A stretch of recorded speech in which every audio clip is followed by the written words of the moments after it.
Hello friends, welcome to the 11th lecture of GST and आज हम last lecture में हमने एग्जाम्शंस पढ़ रहे थे। आज हम एग्जाम्शंस कंटिन्यू करेंगे, कंस्ट्रक्शन सर्विसेज से हम स्टार्ट करते हैं। ठीक है बेटा, without wasting any time. Construction service के अंदर entry number 10, entry number 10A, 11, entry number 41A and 41B। बहुत सिंपल है बेटा, ये समरी भी दी हुई है। ठीक है, चलिए पढ़ लेते हैं इसको। काफ़ी सिंपल है ये, कंस्ट्रक्शन रिलेटेड। लेकिन एक चीज़ यहाँ ध्यान रखना, यहाँ प्योर लेबर की बात बीच में आ जाती है। ठीक है ना, तो उसके बारे में वैसे भी आपको थोड़ा बताऊंगा, तो लेट्स सी। ठीक है, ध्यान देंगे। Service provided bye way of pure labour contracts of construction, यानी कंस्ट्रक्शन के जो लेबर कॉन्ट्रैक्ट्स है उसकी बात। यानी कंस्ट्रक्शन में देखिए बेटा, दो चीज होती हैं, एक मटेरियल होता है, साथ में लेबर होता है। मटेरियल मतलब गुड्स हो गया। ठीक है, तो गुड्स की बात नहीं कर रहा है यहाँ पे मैं, प्योर लेबर यानी सिर्फ और सिर्फ लेबर दिया है, बराबर है, गुड्स नहीं दिया है। कोई भी मटेरियल तरह का, किसी भी तरह का मटेरियल सप्लाई नहीं किया, सिर्फ लेबर सप्लाई किया है, सिर्फ लेबर। ठीक है, ऐसा कोई कॉन्ट्रैक्ट है तो उसकी बात मैं यहां कर रहा हूं फिलहाल। Service provided bye way of pure labour contracts of construction, erection, commissioning, installation, completion, fitting out, repair, maintenance, renovation or alteration of civil structure in any other original works pertaining to beneficiary led individual house construction or enhancement under housing for all mission और प्रधानमंत्री आवास योजना। मतलब क्या, हर इंसान भैया अपना एक घर बना सकता है, ऐसा हमारी गवर्नमेंट की सोच है। तो इसीलिए अगर ये कंस्ट्रक्शन और enhancement under all housing for all, घर सबके लिए घर, वो स्कीम के अंदर आए या फिर प्रधानमंत्री आवास योजना के अंदर आए, ये एंट्री नंबर 10 में एग्जेम्प्ट रहेगा। लेकिन क्या, service provided bye way of pure labour contracts. ठीक है, ये बात बेटा जरा ध्यान में रखना। एक और एंट्री, एंट्री नंबर 10, ये इलेक्ट्रिसिटी डिस्ट्रीब्यूशन के बारे में। कहाँ से इलेक्ट्रिसिटी डिस्ट्रीब्यूशन? फार्मर के खेत तक, फार्मर या एग्रीकल्चरिस्ट के खेत तक आना चाहिए, उससे रिलेटेड है ये। तो इसके अंदर जैसे फॉर एग्जांपल मेरा एक खेत है, ठीक है, अब मैं अगर कोई सर्विस, भैया मेरे खेत में इलेक्ट्रिसिटी, मेरे फार्म हाउस में इलेक्ट्रिसिटी चाहिए मुझे, ठीक है, तो उससे रिलेटेड में इलेक्ट्रिसिटी डिस्ट्रीब्यूशन यूटिलिटीज जो रहती है, जो इलेक्ट्रिसिटी डिस्ट्रीब्यूशन करते हैं, जैसे महाराष्ट्र में महाडिस्कॉम करके कंपनी है जो करते हैं, तो उससे रिलेटेड मैं उनको पैसा उनको देता हूँ, मुझे सर्विस देते हैं। ठीक है, तो उनके जो चार्जेस है वो पेमेंट करता हूँ, तो वो जो सर्विस है वो सर्विस एग्जेम्प्ट है अंडर जीएसटी। वही बात समझ में देख सकते हैं। Service supplied by electricity distribution utilities by way of construction, erection, commissioning और installation of infrastructure for extending electricity distribution network up to the tubewell of the farmer और एग्रीकल्चरिस्ट फॉर एग्रीकल्चर यूज। ठीक है, अब इसके अंदर entry number 11 बेटा, ये important है एग्जाम पॉइंट ऑफ व्यू से।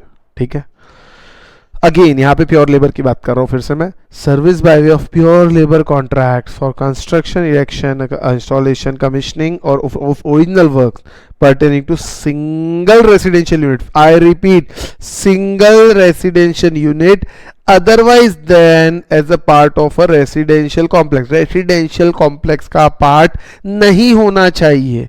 क्या चाहिए? Single residential unit. मैंने अपना प्लॉट लिया, अपना घर बनाया, सिंगल रेसिडेंशियल यूनिट। अब इसमें एक बड़ा इंटरेस्टिंग केस आपको बताता हूँ। रेसिडेंशियल कॉम्प्लेक्स का मतलब क्या, सबसे पहले वो पढ़ते फिर वो केस बताऊंगा। Residential complex means any complex comprising of building और buildings having more than one single, एक से ज्यादा रेसिडेंशियल यूनिट हो गया, मतलब वो कॉम्प्लेक्स की डेफिनेशन में आ जाएगा, रेसिडेंशियल कॉम्प्लेक्स की डेफिनेशन में वो आ जाएगा। ध्यान रखना ये चीज।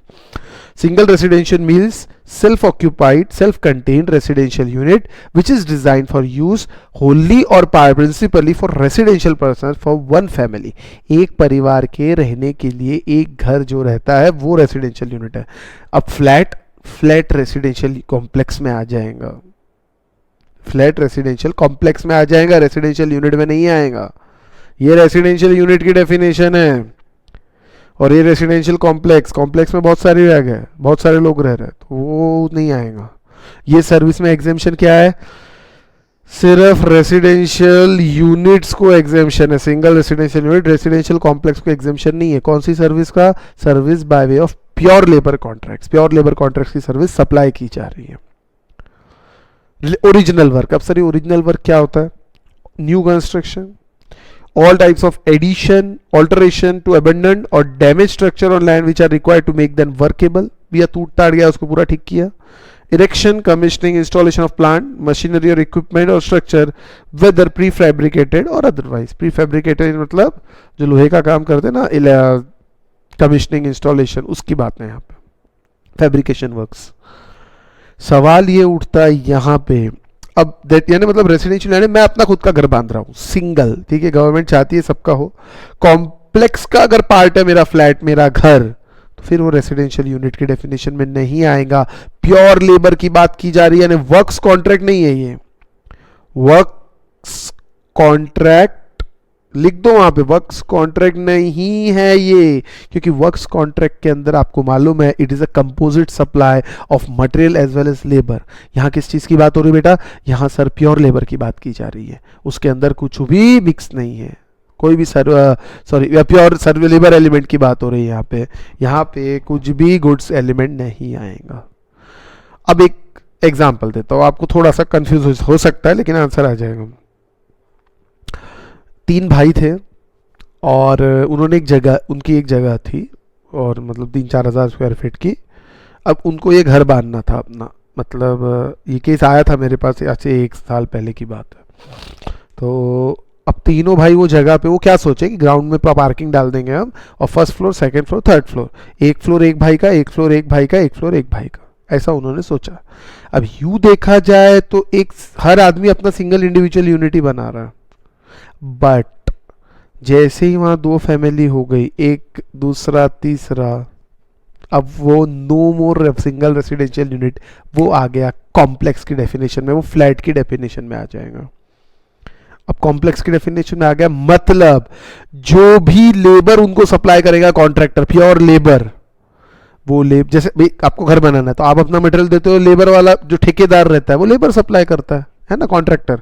कभी कभी विथ मटेरियल दिया जाता है, तो विथ मटेरियल तो यहाँ आएगा ही नहीं, विथ मटेरियल यानी कंपोजिट सप्लाई में चला गया, वो वर्क्स कॉन्ट्रैक्ट. अब बात आती है यहाँ इसकी, सिर्फ लेबर सप्लाई कर रहा है, तो अगर सिंगल आदमी अपना घर बना रहा है तो जो लेबर सप्लाई करने वाला है, भले वो रजिस्ट्री में रजिस्टर्ड हो नहीं हो उसकी मतलब नहीं, अगर वो रजिस्टर्ड है तो इन शॉर्ट उसकी सर्विस एग्जेम्प्ट है अगर मुझे दिया तो. लेकिन आप मान लीजिए 3 भाई और 3 अपना घर बना रहे हैं, सर्विस एग्जेम्प्ट नहीं है, वो सर्विस पे टैक्स लग जाएगा क्योंकि वो कॉम्प्लेक्स की डेफिनेशन में आ जाएगा. दैट सर्विस जो भले प्योर लेबर क्यों ना हो, नॉट एग्जेम्प्ट अंडर जीएसटी. एक बेटा ये भी इंपॉर्टेंट है, इसके भी आने की चांस है, ऐसे आसान है कुछ है नहीं इसके अंदर. Supply of TDR FSI long term lease by land और by land owner to developer. Land owner मतलब या टीडीआर एफएसआई के बारे में आपको बताया था रिवर्स चार्ज मैकेनिज्म में, याद होगा तो.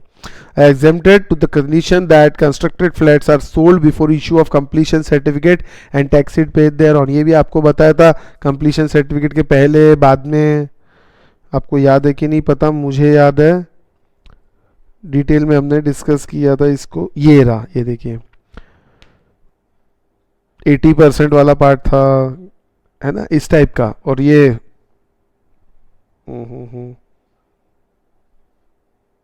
इसके अलावा अब यहाँ के इसके अंदर वही एग्जेम्पशन है, किसको एग्जेम्पशन है उसके बारे में भी बात की गई है. TDR FSI long term lease premium shall be withdrawn in case of flat sold after issue of commission certificate, but such withdrawal shall be limited to 1% of the value in case of affordable house and 5% of the value in case of other than affordable house. ठीक है, ये भी आसान है, मतलब ये exempt है, ये एग्जेम्पशन है. ठीक है, इसके बाद बेटा एक और इंपॉर्टेंट चीज आती है पैसेंजर ट्रांसपोर्ट सर्विस. क्या आएगा? Passenger transport service. अब इसका कंस्ट्रक्शन सर्विस का शायद कोई क्वेश्चन नहीं है, ठीक है, इंपॉर्टेंट भी नहीं है विशेष एग्जाम पॉइंट ऑफ व्यू से. चलिए हम पैसेंजर ट्रांसपोर्ट सर्विस के बारे में पढ़ेंगे.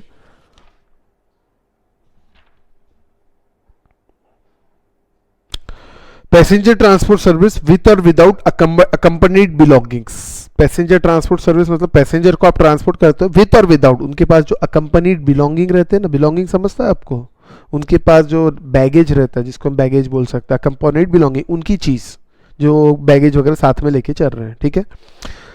विथ और विदाउट दोनों भी हो सकते हैं, उसके साथ हो या उसके अलावा अकेला हो, ठीक है। ट्रांसपोर्टेशन ऑफ पैसेंजर की बात है, गुड्स की बात नहीं है यहाँ पे। बाय एयर, विमान से जा रहे हैं वो। एम्बार्किंग फ्रॉम और टर्मिनेटिंग टू इन, एम्बार्किंग मतलब यहां से चालू होना, टर्मिनेटिंग मतलब वहां खत्म होना, या तो चालू होंगी या खत्म होंगी। कौन से, कहां से?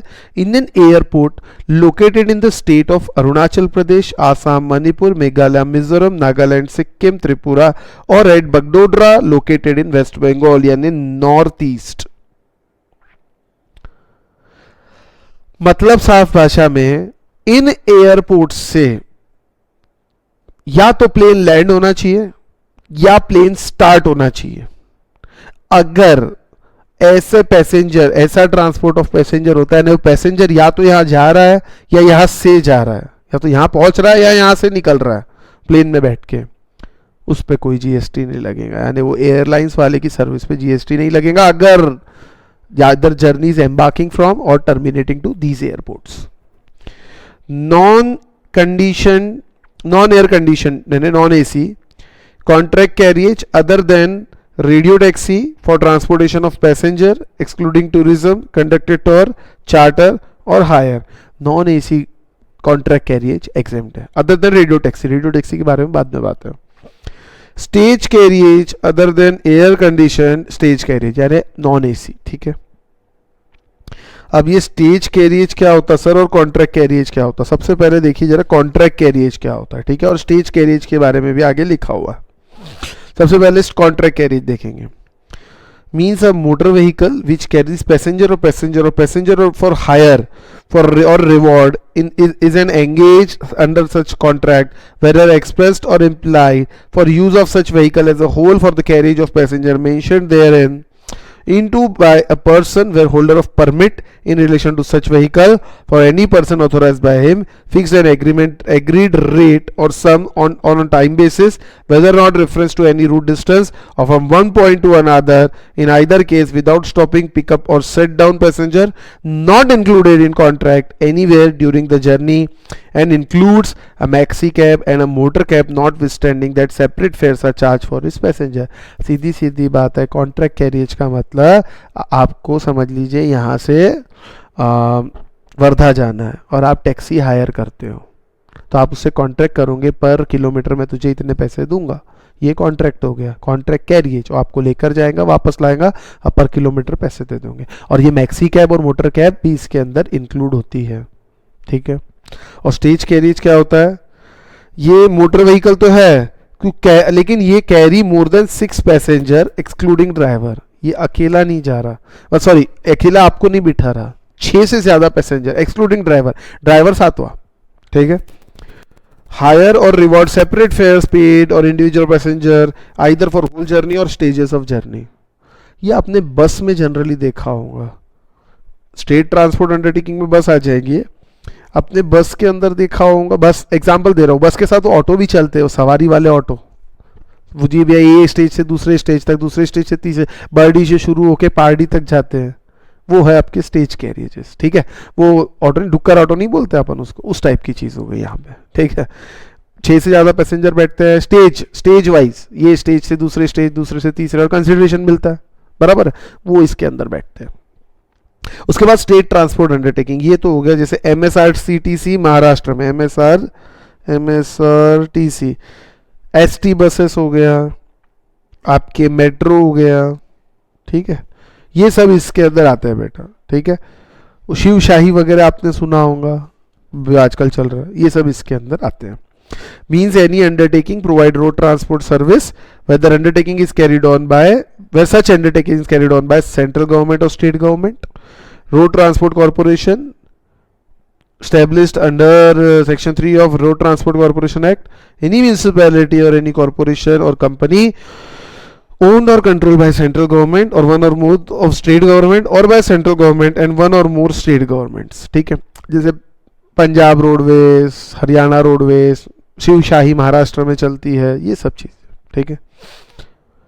ये बाकी तो कुछ नहीं है। मोटर इसके अंदर क्या इंक्लूड होता है? हाँ, अब ये तो मैंने आपको तीनों चीज़ें का मतलब बताया, अब ज़रा एग्जेम्पशन देखते हैं। ये एग्जेम्पशन आपको पढ़ा दिया, ठीक है।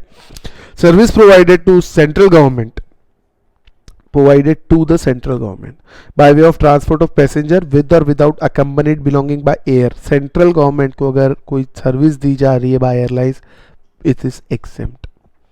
embarking from or terminating at RCS regional connectivity scheme airport against consideration in the form of viability gap funding।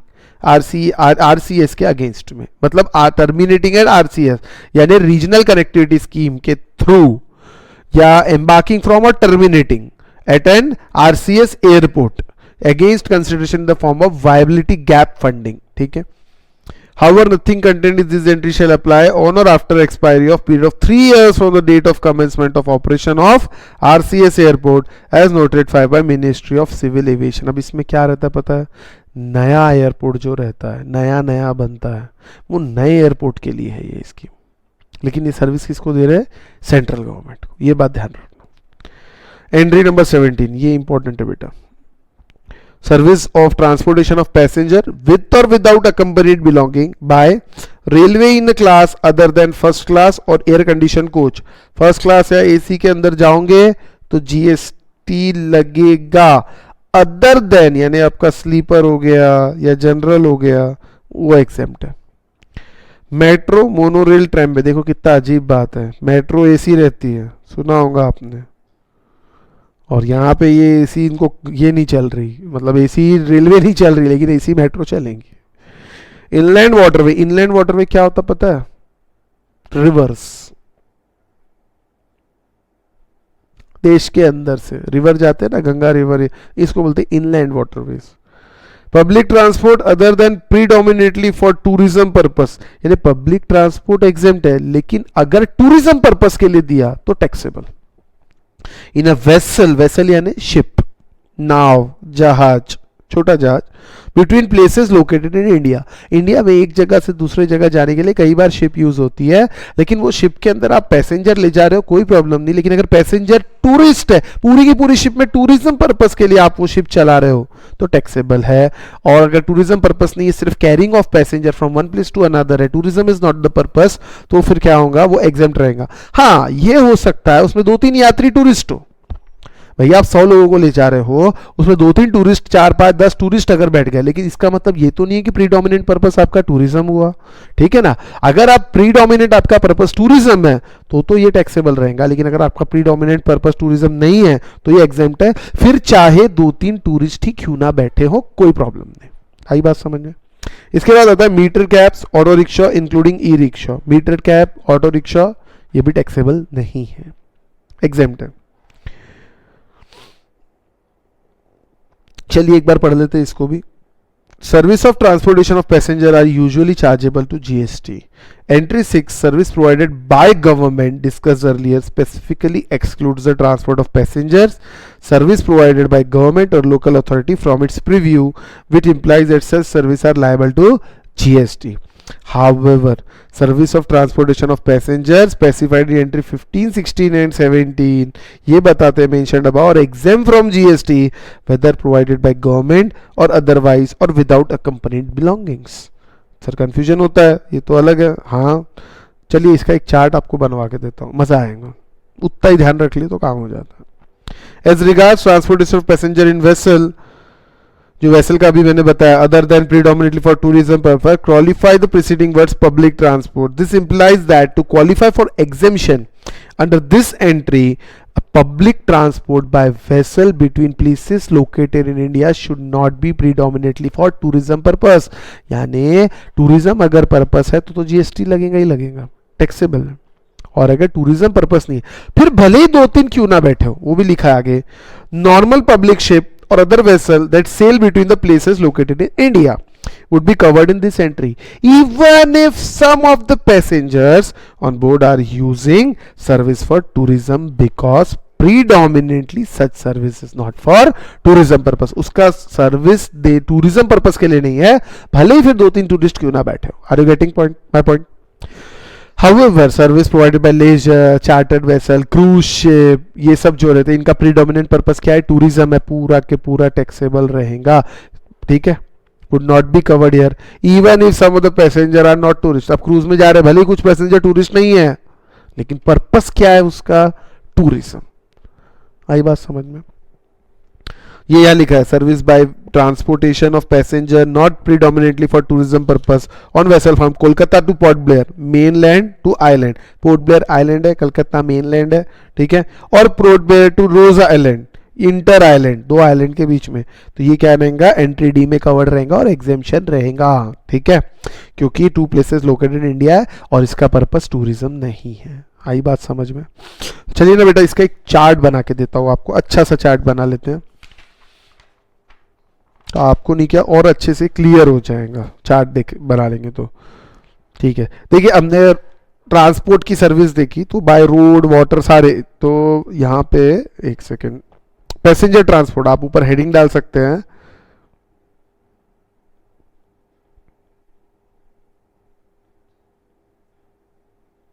Passenger transport service. अब पैसेंजर ट्रांसपोर्ट सर्विस में सबसे पहले रोड की बात करता हूं, किसकी, रोड की।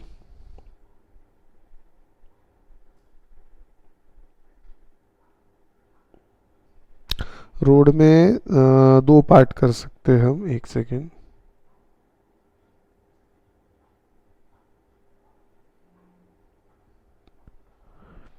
ठीक है।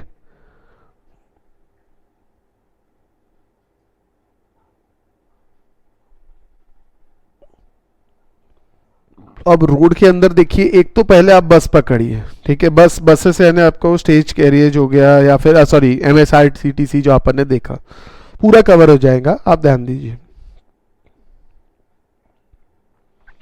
बसेस, ठीक है। और इसके अलावा फिर मैं ये लेता हूं आपका मीटर्ड कैब, ऑटो रिक्शा वगैरह,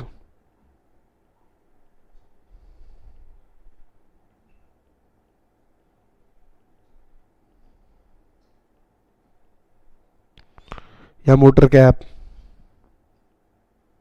एक्सेट्रा, ये आ जाएगा। अब मुझे बताओ बस काय में आता है, स्टेज कैरियज के अंदर, ठीक है, ध्यान देना बेटा।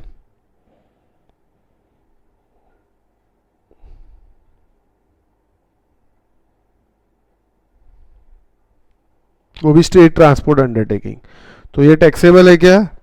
हाँ, अगर ये इसके अंदर दो चीज आ जाती है बेटा, अगर ये नॉन एसी है, पहला, अगर ये नॉन एसी है, अकाउंट नहीं, नॉन एसी लिखता हूं, एक मिनट, नॉन एसी, तो ये क्या हो जाएगा, टैक्सेबल, सॉरी एग्जेम्प्ट,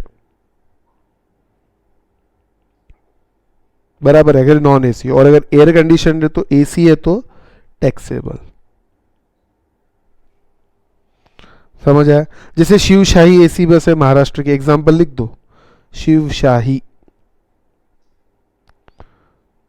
ये सुना होगा आपने, शिवशाही की बसेस चलती है ना, वो एसी है, वो टैक्सेबल है बेटा, उसमें जीएसटी एलिमेंट इंक्लूडेड है।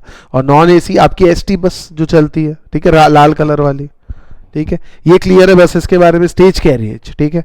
अब मैं आता हूं कॉन्ट्रैक्ट कैरियज। कॉन्ट्रैक्ट कैरियज में क्या आ जाएगा बेटा, प्राइवेट बसेस आ जाएंगी। कौन सी बसेस आ जाएगी, प्राइवेट बस, ये रोड के अंदर आता है सब कुछ। एक कॉन्ट्रैक्ट कैरियज के बारे में स्टेज के साथ यहां लिख सकते हैं हम लोग, यहां लिख लीजिए आप, कॉन्ट्रैक्ट कैरियज, कॉन्ट्रैक्ट कैरियज। अब इसका क्या होगा, कॉन्ट्रैक्ट कैरियज, इसके आप ब्रैकेट में लिख सकते हैं आप बेटा प्राइवेट बसेस, क्या लिख सकते, प्राइवेट बसेस, ये भी आप चाहो तो लिख सकते हो। तो कॉन्ट्रैक्ट कैरियज में दो तरह की बस रहती है, एक तो एसी बस, एक नॉन एसी बस, बराबर है। तो अब इसमें क्या करूं, इसके दो पार्ट आप कर दीजिए, एक आपका आएगा एसी बस, एक non AC bus. AC bus क्या रहेगा, कॉमन सेंस है सर, टैक्सेबल रहेगा। नॉन एसी बस क्या रहेगा, सिंपल। अगर टूरिज्म पर्पस है, टूरिज्म, इसके अंदर देखिए बेटा दो पार्ट हो जाएंगे, tourism, predominantly tourism conducted tour या चार्टर या हायर जो भी है, टूरिज्म कंडक्टेड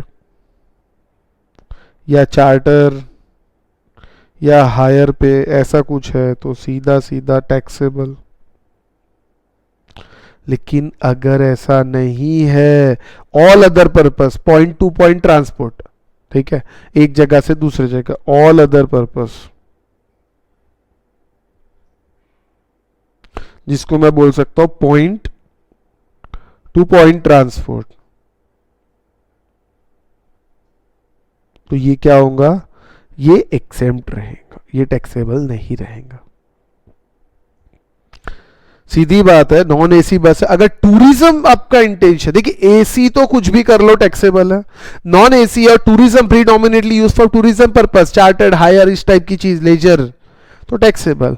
और उसके अलावा कोई पर्पस, जैसे पॉइंट टू पॉइंट, जैसे आपकी एसटी बसेस, प्राइवेट बसेस भी नहीं चलती क्या पॉइंट टू पॉइंट, यहाँ से यहाँ, जैसे आपको यहाँ से वर्धा जाना है तो बीच में किसी को उतरना है, समझ लीजिए बुट्टी बोरी, तो उतर सकता है, कोई प्रॉब्लम है कि नहीं, उसको बोल देंगे आपके प्राइवेट बसेस। और स्टेज कैरिज यानी उस एसटी बस गवर्नमेंट की, ये प्राइवेट कॉन्ट्रैक्ट कैरिज, प्राइवेट वाले कॉन्ट्रैक्ट नहीं करते क्या, ठीक है, ये आ गया। अब इसके अंदर metered cab, auto rickshaw, motor cab, ये सब हो गया। अब इसके अंदर बेटा तीन चीजें, जरा ध्यान देना।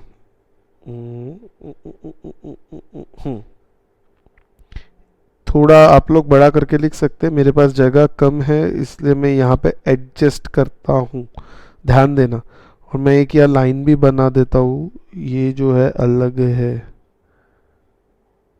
ये अलग है, ठीक है, नहीं तो फिर प्रॉब्लम करेंगे।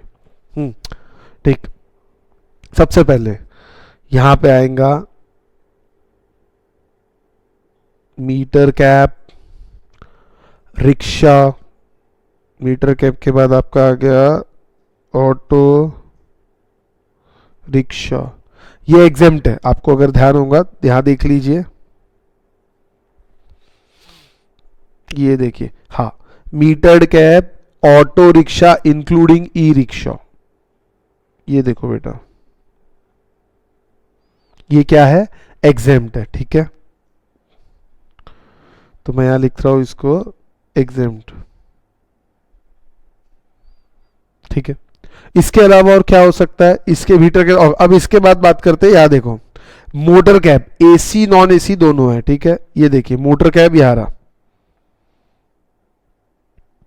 तो वो एसी भी हो सकता है, नॉन एसी भी हो सकता है, जस्ट मैंने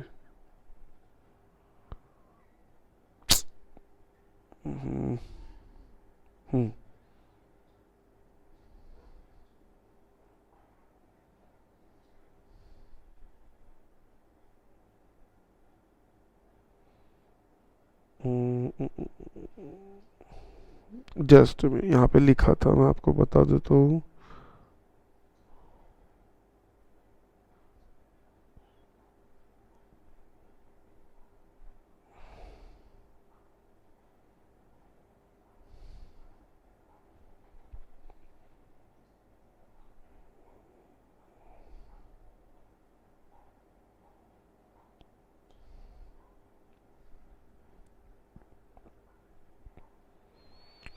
ये देखिए, non air conditions contract carriage other than radio taxi, यहाँ पे रेडियो टैक्सी, यानी रेडियो टैक्सी का क्या हुआ, वो टैक्सेबल होंगी, अदर देन रेडियो टैक्सी। चलिए उसके बारे में पहले लिख देता हूं, रेडियो टैक्सी, रेडियो टैक्सी, तो ये क्या है, टैक्सेबल, एसी हो चाहे नॉन एसी हो, एसी और नॉन एसी, ये तो टैक्सेबल है भैया। तो फिर मोटर कैब का क्या होगा, ठीक है, मोटर कैब के बारे में भी लिखा हुआ है, जरा ध्यान देना।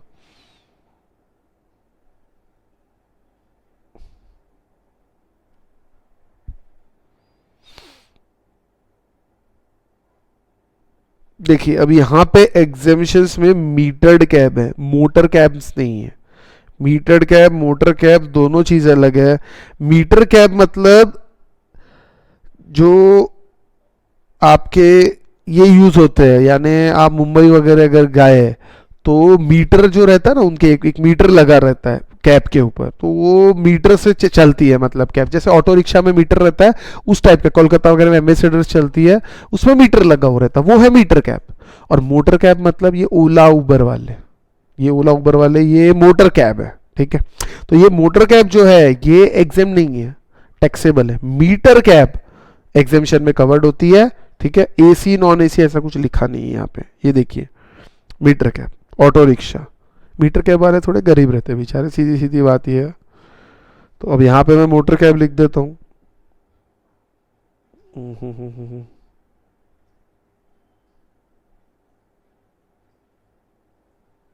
मोटर कैब यानी जो कैब आप यूज नहीं करते ओला उबर, उस टाइप की चीज हो गई। तो मोटर कैब एसी हो या नॉन एसी हो, टैक्सेबल। एसी और नॉन एसी, समझ आया। तो सबसे पहले मैं अपन ने क्या पढ़ा, रोड ट्रांसपोर्ट। रोड ट्रांसपोर्ट से रिलेटेड क्या है, बस से होगा या metered, auto rickshaw, motor cab, इससे होगा। बसेस यानी स्टेज कैरियज की बात करेंगे या प्राइवेट बसेस की बात करेंगे, जिसको कॉन्ट्रैक्ट कैरियज बोलते हैं। स्टेज कैरियज यानी government stage to stage. Non AC exempt, AC taxable, जैसे शिवशाही बस वगैरह हो गया। प्राइवेट बसेस के अंदर भी एसी बस है तो टैक्सेबल, नॉन एसी है तो अगर टूरिज्म के लिए है तो टैक्सेबल, ऑल अदर पर्पस रहे तो फिर exempt. Metered cab, auto rickshaw, motor cab, इनके बारे में। मीटर्ड कैब, ऑटो रिक्शा तो एग्जेम्प्ट है, साफ साफ लिखा हुआ है। रेडियो टैक्सी जो है वो टैक्सेबल है, चाहे एसी हो चाहे कुछ भी हो। और मोटर कैब जो ओला उबर आप यूज करते हैं वो टैक्सेबल है। इस चार्ट से आपको पूरा क्लियर हो जाएगा। अब एग्जाम में क्वेश्चन इसी टाइप के आते हैं, इसी टाइप के यानी क्वेश्चन के अंदर दिया रहेगा ये है, बोलो क्या करना है, तो आप कुछ भी अपने हिसाब से कर सकते हैं। ये हुआ पहला बेटा रोड के लिए, ठीक है। रोड के अलावा रेलवे वगैरह भी था, याद है। तो मैं दूसरा जो बना रहा हूं ना वो रेलवे का बना रहा हूं। दूसरा अपन रेलवे का देखेंगे। अब इसमें बेटा सेकंड में आप रेलवे देख सकते हैं, ठीक है ना। रेलवे में क्या होता है, ठीक है। सेकंड में यहां लिखता हूं मैं रेलवेज।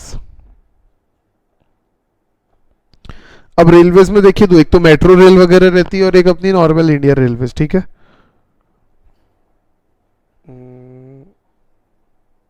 रेलवे में दोनों ले लेता हूं।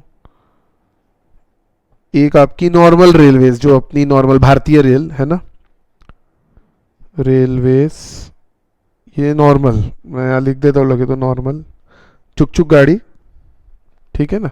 और ये आपकी हो गई मेट्रो, मोनो रेल, कुछ भी।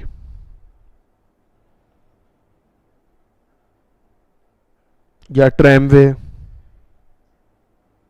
ट्रैमवे रोड पे रहता ना ऐसा रस्सी से जाते हैं।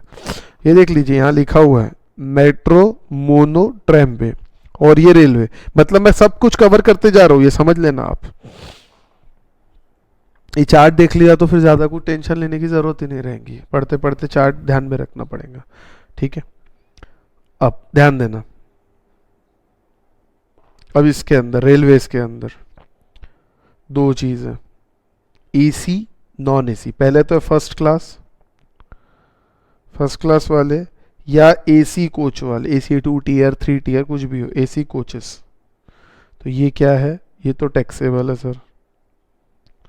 और इसके अलावा कुछ भी रहा अदर तो वो क्या हो जाएगा, एग्जेम्प्ट। यानी स्लीपर, एग्जाम्पल लिख दो यहाँ पे, स्लीपर क्लास, जनरल क्लास, समझ आई बात। इसके बाद मेट्रो की बात करता हूँ। मेट्रो मोनोरेल का क्या है भैया, कुछ नहीं है सर, कोई कंडीशन नहीं है, ना एसी ना नॉन एसी, ये पूरा के पूरा एग्जेम्प्ट है। कई बात समझ में क्लियर है ये रेलवे के बारे में। अब मैं तीसरे पे आऊंगा आपके वाटर, पानी, वाटर का भी है ना, शिप वगैरह के बारे में देखते हैं उसके बारे में क्या लिखा है। वाटर में देखिए एक तो इनलैंड वाटरवेज है और एक आपके वेसल है, जहाज, ठीक है। एक है आपका इनलैंड वाटरवेज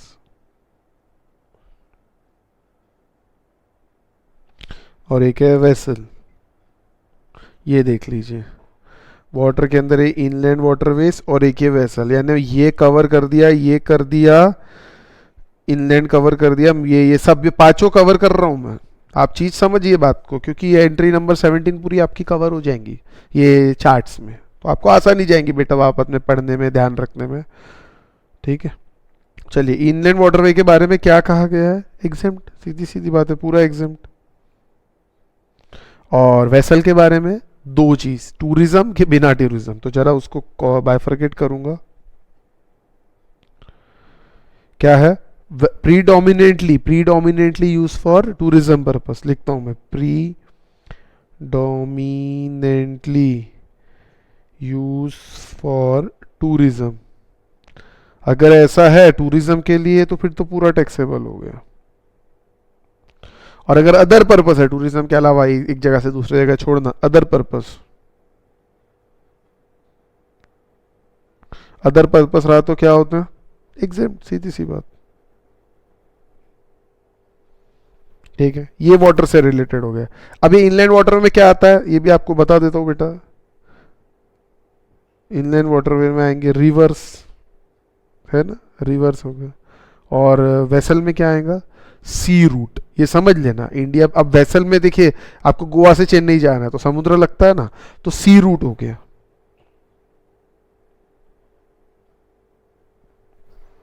समुद्र से, जैसे गोवा मुंबई क्रूज शिप हुई है अभी, चाल दो गोवा मुंबई क्रूज आपके सुना होगा, तो ये क्या हो गया, सी रूट हो गया। आई बात समझ में? चलिए ठीक है, ये हो गया इसका। अब एयर, एक एयर बाकी रह गया अपना, ये तो सब कवर हो गए। एक एयर इसके अंदर है, ये एयर वाला, ठीक है ना। तो ये एयर को भी, ये स्टेज कैरियज अपना हो गया, कॉन्ट्रैक्ट कैरियज हो गया, ये भी अभी हो गया। अब ये एयर वाला बाकी है, तो चला एयर का भी देख ले। मतलब सब कवर कर दिया जी।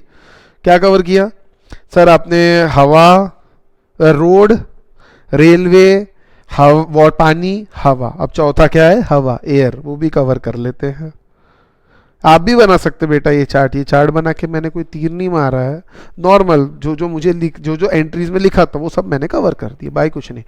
मेरे बनाने से आपको आसानी हो जाती है, सीधी सीधी बात ये। तो एयर, एयर में क्या आएगा, चलिए दो चीजें एयर के अंदर भी देख लेते हैं।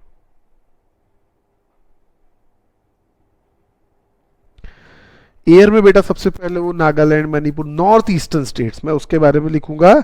देखिए इफ, अब यहां आप लिख सकते हैं, इफ पैसेंजर, जो वहां पे लिखा हुआ, इफ पैसेंजर एम्बार्किंग और टर्मिनेटिंग, पैसेंजर इज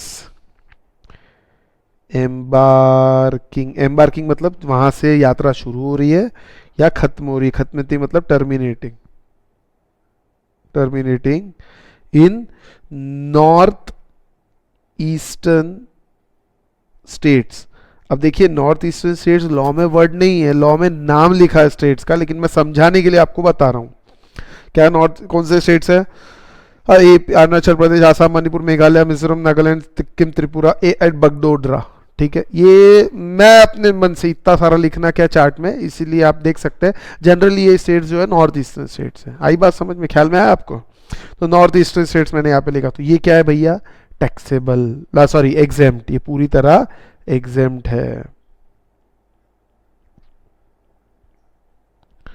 इसके अलावा कुछ नहीं, पूरा टैक्सेबल। अदर केस, अदर, एक सेकेंड कलर चेंज करना पड़ेगा, हाँ other case, other cases is fully taxable. इस पे आपकी जानकारी के लिए बता दूं 5% रेट है, ठीक है ना, जानकारी के लिए, बाकी कुछ नहीं। रेट के बारे में तो बाद में ही बात करेंगे, अभी कोई बात रेट के बारे में, टैरिफ के बारे में भी कोई बात नहीं होगी, ठीक है। चलिए एयर भी हमने कवर कर लिया, तो ये आपका सारा इसके अंदर कवर हो गया ना, ये एंट्री हमारी खत्म, पैसेंजर ट्रांसपोर्ट। ठीक है बेटा, अब पैसेंजर ट्रांसपोर्ट के बाद आता है जीटीए, गुड्स ट्रांसपोर्ट सर्विस, सबसे इंपॉर्टेंट है, ये भी एग्जाम पॉइंट ऑफ व्यू से, और आसान भी है, ऐसा कुछ नहीं है। नहीं, इसका पहले क्वेश्चन देख लेते हैं। एक क्वेश्चन है, क्वेश्चन नंबर 9, वो ज़्यादा बेटर रहेगा। क्वेश्चन साथ में देखते रहे हम लोग, तो हमारा मस्त कंप्लीट होता जा रहा है।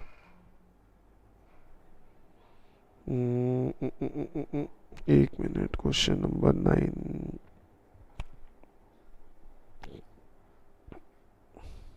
ये तो हमने कर लिया था, हाँ ये रहा question number 9।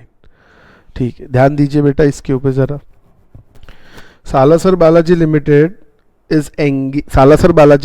is engaged in providing services of transportation of passenger by following modes in the month of November by vessel in national waterways। बोलो इसका क्या होगा, vessel in national waterways, vessel से दिया लेकिन national waterways में। अब जरा यहाँ पे देखना, अपन ने जो बनाया था vessel से दिया लेकिन टूरिज्म नहीं है, अदर पर्पस है, एग्जेम्प्ट है, और वैसे भी इनलैंड यानी नेशनल वाटरवेज, देश के रिवर वगैरह के अंदर, तो वो वैसे ही एग्जेम्प्ट है। ठीक है, चाहे वेसल से दिया चाहे नाव से किसी से भी दिया वो एग्जेम्प्ट है, तो ये यहाँ पे चला जाएगा। ठीक है, ये एग्जेम्प्ट है बेटा आपका।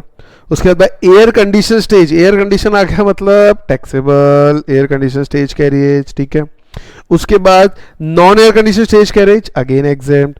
Bye contract carriage for tourism taxable. Mumbai to Chennai port in vessel such service are not for tourism exempt. Metered cab exempt रहती है, लेकिन रेडियो टैक्सी टैक्सेबल रहती है। Non air condition carriage exempt, air condition taxable. अभी exam में बेटा इसी तरीके से बनाना, तो आपको मार्क्स वार्क्स जरा अच्छे मिल जाएंगे, कोई प्रॉब्लम नहीं। या वर्किंग नोट बार बार क्या होता है, जैसे वर्किंग नोट 1, इन सबके रीजन एक है, इसके इसके इसके रीजन एक है, इसके इसके रीजन एक है, तो क्या है अच्छा रहता है। रीजन याद है तो ठीक, नहीं तो कोई प्रॉब्लम नहीं, अपने हिसाब से डाल सकते हैं। ठीक है ना। इसके बाद आता है क्वेश्चन नंबर 10, लेकिन 10 के पहले गुड्स ट्रांसपोर्ट पढ़ना पड़ेगा।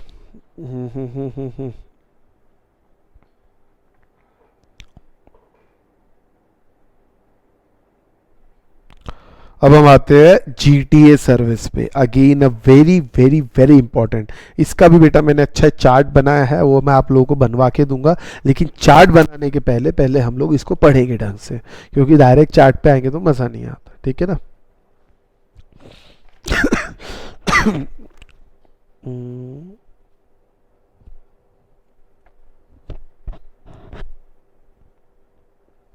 हाँ, इसके लिए भी 3 क्वेश्चंस हैं, आपको बता दूं। गुड्स ट्रांसपोर्ट एजेंसी क्या होती है, सिंगल गुड्स ट्रांसपोर्ट वाला क्या होता है, एंट्री नंबर 18 है बहुत, फिर उसके बाद 20, 21 बहुत सारी चीज़ें इसके अंदर। आसान है वैसे ये, बस ये एक ही बेटा बड़ी सर्विस में एक ही बच रही है, बाकी सब बहुत छोटी छोटी है और आगे के अंदर समझाने जैसा कुछ नहीं है। मीन्स आपको बता देता हूँ, यही एक सर्विस है जिसमें समझाने जैसा बहुत कुछ है, बहुत कुछ है, कुछ नहीं बहुत कुछ। आगे बहुत सिंपल है, मतलब आप सिर्फ सेल्फ पढ़ेंगे तो भी आपको समझ जाएगा, हालांकि मैं यहाँ पढ़ा दूंगा आप लोगों को, लेकिन सेल्फ ही हो सकता है, उसके लिए कोई ऐसा ज़रूरत नहीं पड़ती है। Goods transport service, services by way of transportation of goods by road exempt है, लेकिन except services of GTA and courier agency including express cargo और बाय इनलैंड वाटरवे एग्जेम्प्ट है। ठीक है, इसके बाद अब एक चीज समझ लेना, इनलैंड वाटरवे ट्रांसपोर्ट किया गुड्स कोई प्रॉब्लम नहीं, वो तो एग्जेम्प्ट है, वहां भी था यहां भी आ गया। रोड से वहां पैसेंजर था, यहां गुड्स है, फर्क क्या है, ट्रांसपोर्टेशन ऑफ पैसेंजर था पिछला जो देखा था, इसमें ट्रांसपोर्टेशन ऑफ गुड्स है। तो अगर मैं इनलैंड वाटरवे की बात करूं तो गुड्स अगर इनलैंड वाटरवे से ट्रांसपोर्ट किए जाते हैं तो बेटा वो एग्जेम्प्ट रहेंगे। पैसेंजर का अपन ने देख लिया था इनलैंड वाटरवे, वो भी एग्जेम्प्ट था, है ना। अब बात करता हूं रोड से, रोड ट्रांसपोर्ट की। एयर ट्रांसपोर्ट वगैरह तो उसका टैक्सेबल है, उसके प्रॉब्लम नहीं है। बात आती है रोड से। अब रोड से 2 होता है, एक तो गुड्स ट्रांसपोर्ट एजेंसी करता है, एक कुरियर वाले करते हैं। तो बाय रोड ऐसे तो एग्जेम्प्ट है, लेकिन अगर गुड्स ट्रांसपोर्ट एजेंसी ने किया या कुरियर एजेंसी ने किया तो वो टैक्सेबल है। एक्सेप्ट वर्ड लिखा, एक्सेप्ट दिस, यानी एग्जेम्पशन में एक्सेप्ट आ गया, यानी ये दोनों एग्जेम्प्ट नहीं है। समझ आए? This, are you getting my point? This the 2 are not exempt. तो सर फिर क्या आता है, नॉर्मल आदमी, जैसे मैंने बताया मेरे पास एक ट्रक है, मेरा खुद का ट्रक, और मैं वो खुद चला रहा हूं, आपको सर्विस दे रहा हूं, तो मैं हो गया, मैं सर्विस दे रहा हूं, आई एम इंडिविजुअल।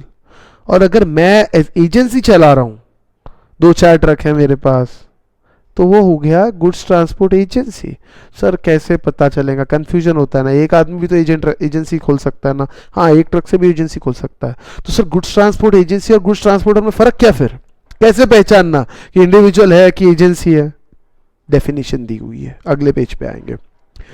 पूरा बेटा इतने से what is good transport agency, इसके बारे में लिखा हुआ है। सिग्निफिकेंस डेफिनेशन का क्या है, बहुत बेहतरीन तरीके से लिखा हुआ है, आपको सिर्फ ध्यान देना है और बहुत सिंपल है। ठीक है ना, चलिए ध्यान दीजिए, सबका विद एग्जांपल यहाँ पे नोट्स में बहुत बेहतरीन तरीके से एक्सप्लेन्ड है। सबसे पहले बात करते हैं इसकी, transportation of goods by road. Service of transportation of goods by road are exempt from GST under entry 18. Service of GTA and courier service are an exception to this exemption. However, GTA service provided to an unregistered person including unregistered casual taxable person. सबसे आश्चर्य की बात है, casual taxable person कभी unregistered नहीं रहता, generally कभी नहीं रहता, तो how can it be unregistered, ठीक है ना। अब यहाँ लिखा है, जाने दो। Are exempt from GST by virtue of entry 21A, क्या बोलता है भैया 21A, ये रही आपकी 21A, इसके वर्च्यू से एग्जेम्प्ट है। अच्छा, लिखा है casual taxable person registered under CGST act और आईजीएसटी एक्ट और एसजीएसटी एक्ट और यूटीजीएसटी एक्ट, कुछ नहीं बड़ा बड़ा दिख रहा है, लेकिन CGST, SGST, IGST, UTGST. Partnership firm के बारे में भी लिखा था, है ना, ये देख लीजिए 21A, ये unregistered person including unregistered casual taxable person, ठीक है। तो 21A में एग्जेम्पशन है, ये रहा आपका 21A। Service provided by GTA to unregistered person including unregistered casual taxable person, ठीक है। ये गलत हो गया थोड़ा सा, ये ध्यान रखता है, ये रजिस्टर्ड के बारे में। तो अदर देन फॉलोइंग रिसिपेंट, यानी ये जो अदर है ना, ये जितने भी हैं, इनको अगर जीटीए ने सर्विस दी तो एग्जेम्पशन नहीं है, चीज समझ लेना। अदर देन लिखा है, factory registered, society registered, cooperative society registered, body corporate established, firm partnership firm whether registered और not, CTP casual taxable person whether registered, ठीक है। आई बात समझ में। Section 20 sorry entry number 21A में क्या लिखा है, service provided by GTA to unregistered person including unregistered casual taxable person. हालांकि जब कैजुअल टैक्सेबल पर्सन आपको पढ़ाऊंगा चैप्टर 7 में, तो आप ये समझ जाओगे कैजुअल टैक्सेबल पर्सन अनरजिस्टर्ड कभी नहीं रहता, वो रजिस्टर्ड ही रहता है, ठीक है। चलो जाने तो, अब जैसा लिखा है मानेंगे। जीएसटी 2 साल का, 2.5 साल का, 3 साल का बच्चा है, सॉरी, ठीक है। चलिए आगे चलते हैं, अब जरा यहाँ ध्यान देना। Further, GTA service provided to registered casual taxable person and following person even if unregistered under GST law are liable to tax, ये अभी वहां पे लिखा था, ये सारी चीजें मैंने आपको पढ़ाई वो लिखा, ठीक है। In other words, GTA service provided only to unregistered individual and consumer are exempt from GST। समझ लेना, अनरजिस्टर्ड पर्सन, लेकिन फैक्ट्री को भी डाल दिया आपने, सोसाइटी को भी डाल दिया, कोऑपरेटिव को भी डाल दिया, बॉडी कॉर्पोरेट पार्टनरशिप, ये लोग चाहे रजिस्टर्ड हो या अनरजिस्टर्ड हो, जीएसटी लगेगा। देख लो, are liable even if unregistered हो, जीएसटी लगेगा। तो इसका मतलब इसके अलावा बचता कौन भैया, किसको छोड़ा आपने, हमने किसको छोड़ा, only to unregistered individual consumer को छोड़ दिया, आर एग्जेम्प्ट फ्रॉम जीएसटी, सीधी सीधी बात, आई बात समझ में। दस जीटीए सर्विस प्रोवाइडेड टू, अब देखिए एक रक्स है बेटा, person registered under GST law and registered casual taxable person, factory registered under factories act, society registered under society act, cooperative society, body, ये सब सब सब सब आ गया, आर लायबल टू टैक्स। ये है लाख रुपए की बात। Further it is important to note that in such cases if GT opts to pay 5%, the tax liability falls on said recipient under reverse charge. GTA 2 तरह रहता है, 5 और 12। 5% में आरसीएम लगता है, ठीक है ना, अगर 5% से ऑप्ट करते हैं तो। ये पढ़ाया था जीटीए के अंदर, एक चार्ट बनवा के बताया था, अगर आपको याद हो तो अच्छी बात, नहीं तो मैं एक बार दिखाई देता हूं आपको। ये रहा, मैंने पढ़ाया था, मुझे अच्छे से याद है। 750 1500 वाला क्राइटेरिया भी अभी थोड़ी देर में आ जाएगा, उसकी कोई बात नहीं, ये आप लोगों को बताया था, ठीक है। ये पूरा के पूरा पढ़ाया हुआ है, ठीक है। एक बार इसको फिर से रिवाइज आप चाहो तो कर सकते हो, कोई प्रॉब्लम नहीं, मैं फिर से नहीं बताऊंगा। एक सेकेंड, हाँ जस्ट मिनट बेटा, वापस वो पेज पे आता हूं। तो जीटीए कैसे पहचानना सर, वो को सवाल तो वहीं का वहीं रह गया। हाँ, जीटीए कैसे पहचाने, सबसे इंपॉर्टेंट चीज है। GTA has been defined in the notification to mean any person who provide service in relation to transport of goods by road and, सबसे इंपॉर्टेंट, सर्विस तो ट्रांसपोर्ट ऑफ गुड्स से नॉर्मल मैं भी दे रहा हूं sir, and issues consignment note by whatever name called. क्या issue करता है, consignment note. Sir consignment note मतलब क्या, ध्यान दें, मीन्स अ डॉक्यूमेंट, अगर सरल भाषा में बोलूँ ना, कभी ट्रांसपोर्ट किया हो ना बेटा, बिल्टी मिलती है, क्या मिलती है, बिल्टी। बिल्टी मतलब समझता है, बिल्टी, कंसाइनमेंट नोट बोलते हैं उसको।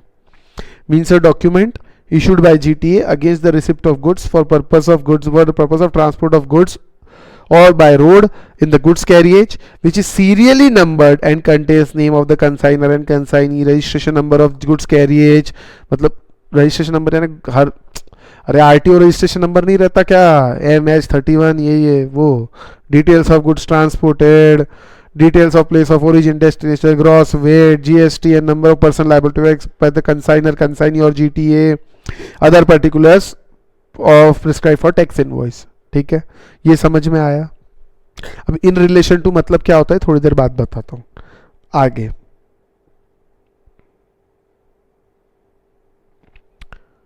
हाँ, ये तो आपका हो गया कंसाइनमेंट नोट के बारे में. Thus it can be seen that issuance of consignment note is sine qua non, मतलब इंपॉर्टेंट कंडीशन है कि इस यही तय करता है कि वो जीटीए है कि नहीं है, यही तय करता है. ठीक है. If such consignment note is not issued, service provider will not come with in the ambit of GST. ये सबसे इंपॉर्टेंट चीज.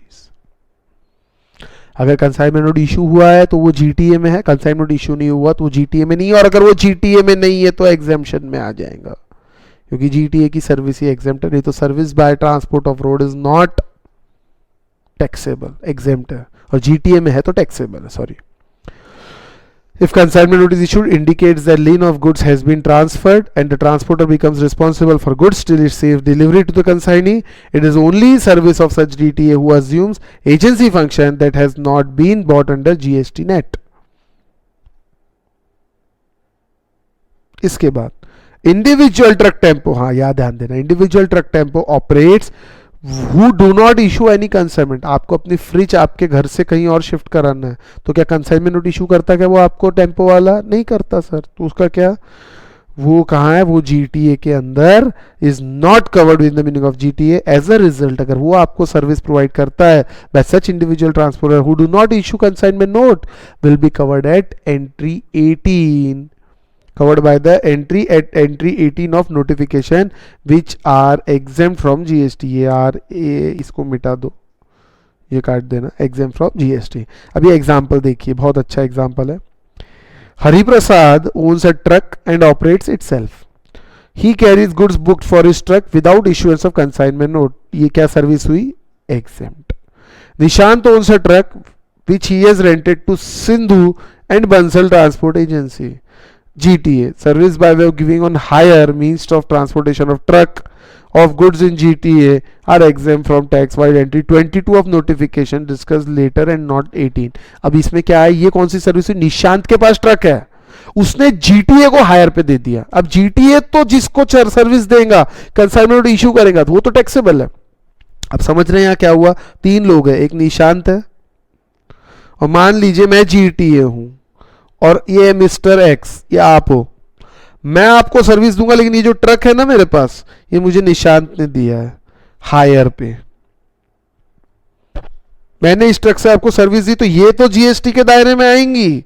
इसका क्या, तो ये 22 एंट्री नंबर में एग्जेम्प्ट है. जरा ध्यान दोगे तो पता चलेगा. इधर देखो, एंट्री नंबर 22 आगे है, एक सेकंड बता देता हूँ. लगे हाथ वो एंट्री हम कवर कर लेते, ज़्यादा बढ़िया रहेगा.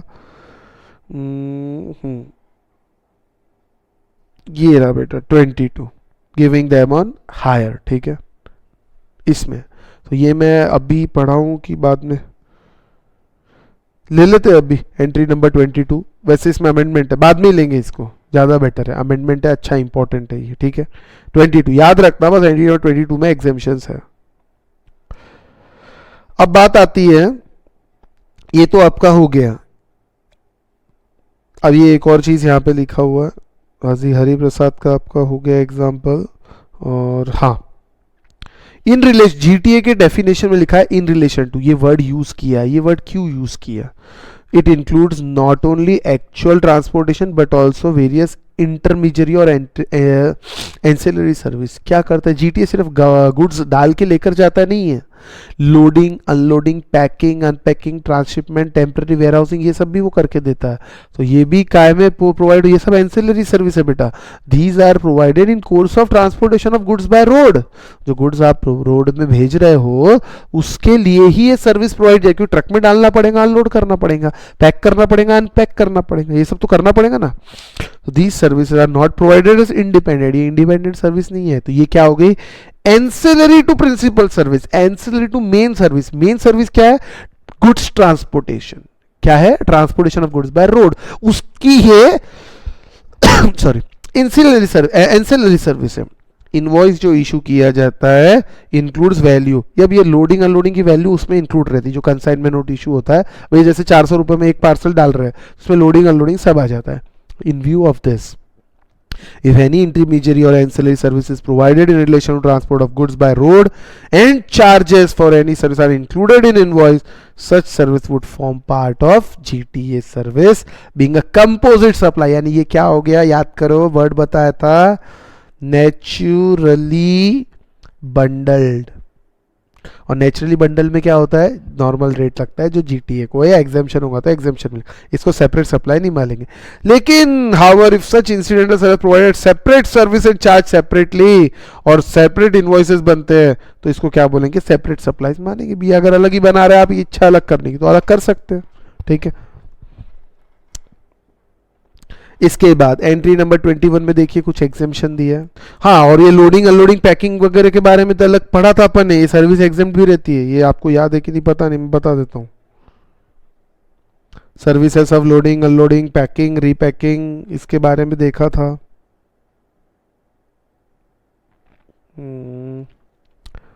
आई होप आपको याद होगा, जो बता ही देता हूँ।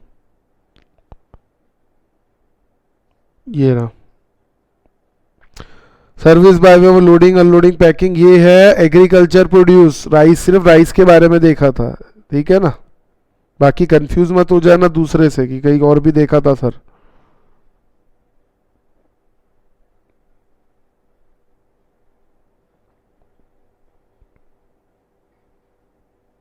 एंट्री नंबर 20, अब ये ध्यान रखना, ये सबसे इंपॉर्टेंट चीज है। एंट्री नंबर 20 और 21, service by way of transportation by rail और by vessel from one place in India to another following goods. इनका अगर आप इन चीज़ों को ले जा रहे हो तो भैया एसी में ले जा, बिना एसी में ले जा, कुछ भी कर, exempt from GST. Relief material mean for victims of natural and man made disasters, calamities, accident, mishap. Defence military equipments ले जाते हैं, उस पर भी टैक्स नहीं लगता। Newspaper magazine registered with registrar of newspaper. Railway equipment और material, agriculture produce, mix salt, milk, salt, food grains including flour, pulses and rice and organic manure. ये आई होप ये समझाने की जरूरत नहीं है, ये सब चीज़ों को ले जाते हैं, देश हित की चीज़ें हैं, इनको जाने दो। एंट्री नंबर 21, सर्विस बाय, अब ये जो सर्विस थी बाय रेल या वेसल था, अब आ गया जीटीए। ठीक है, by way of transport of goods carrier, agriculture produce, milk, B और सी इंटेंशनली छोड़ा है, 2 मिनट रुकिए। Milk, salt, food grain including flour, pulses, rice, organic manure, newspaper magazine, relief material, defence. इसको पता है कैसे याद रखना? डॉक्टर नमो, वैसे मेमोरी टेक्निक्स देता नहीं हूं लेकिन अपने मोदी जी है तो इसलिए याद है। A for agriculture produce, O for organic manure, M for milk salt, N for newspaper, R for relief, D for defense। Doctor NaMo, doctor Narendra Modi. ठीक है, ये ध्यान रख लेना। अब ये दो चीजें, ये वो आपके 1500 और 750 वाली कहानी है। बेटा ध्यान देना इसके ऊपर, थोड़ा सा कंफ्यूजिंग है लेकिन समझ जाएगा, हम बैठे हैं। Goods where consideration charged for transportation, अब ये सर्विस किसने दी बेटा? जीटीए ने, यहाँ जीटीए की बात है। ठीक है, ऐसे गुड्स जहां कंसिडरेशन जो चार्ज किया जा रहा है ना कंसाइनमेंट पे, transport in single carriage does not exceed 1500। एक छोटा ट्रक है, बड़ा ट्रक है, कुछ भी है, लेकिन वो जो सिंगल कैरियज में जो भी गुड्स है वो 1500 रुपए के ऊपर नहीं है।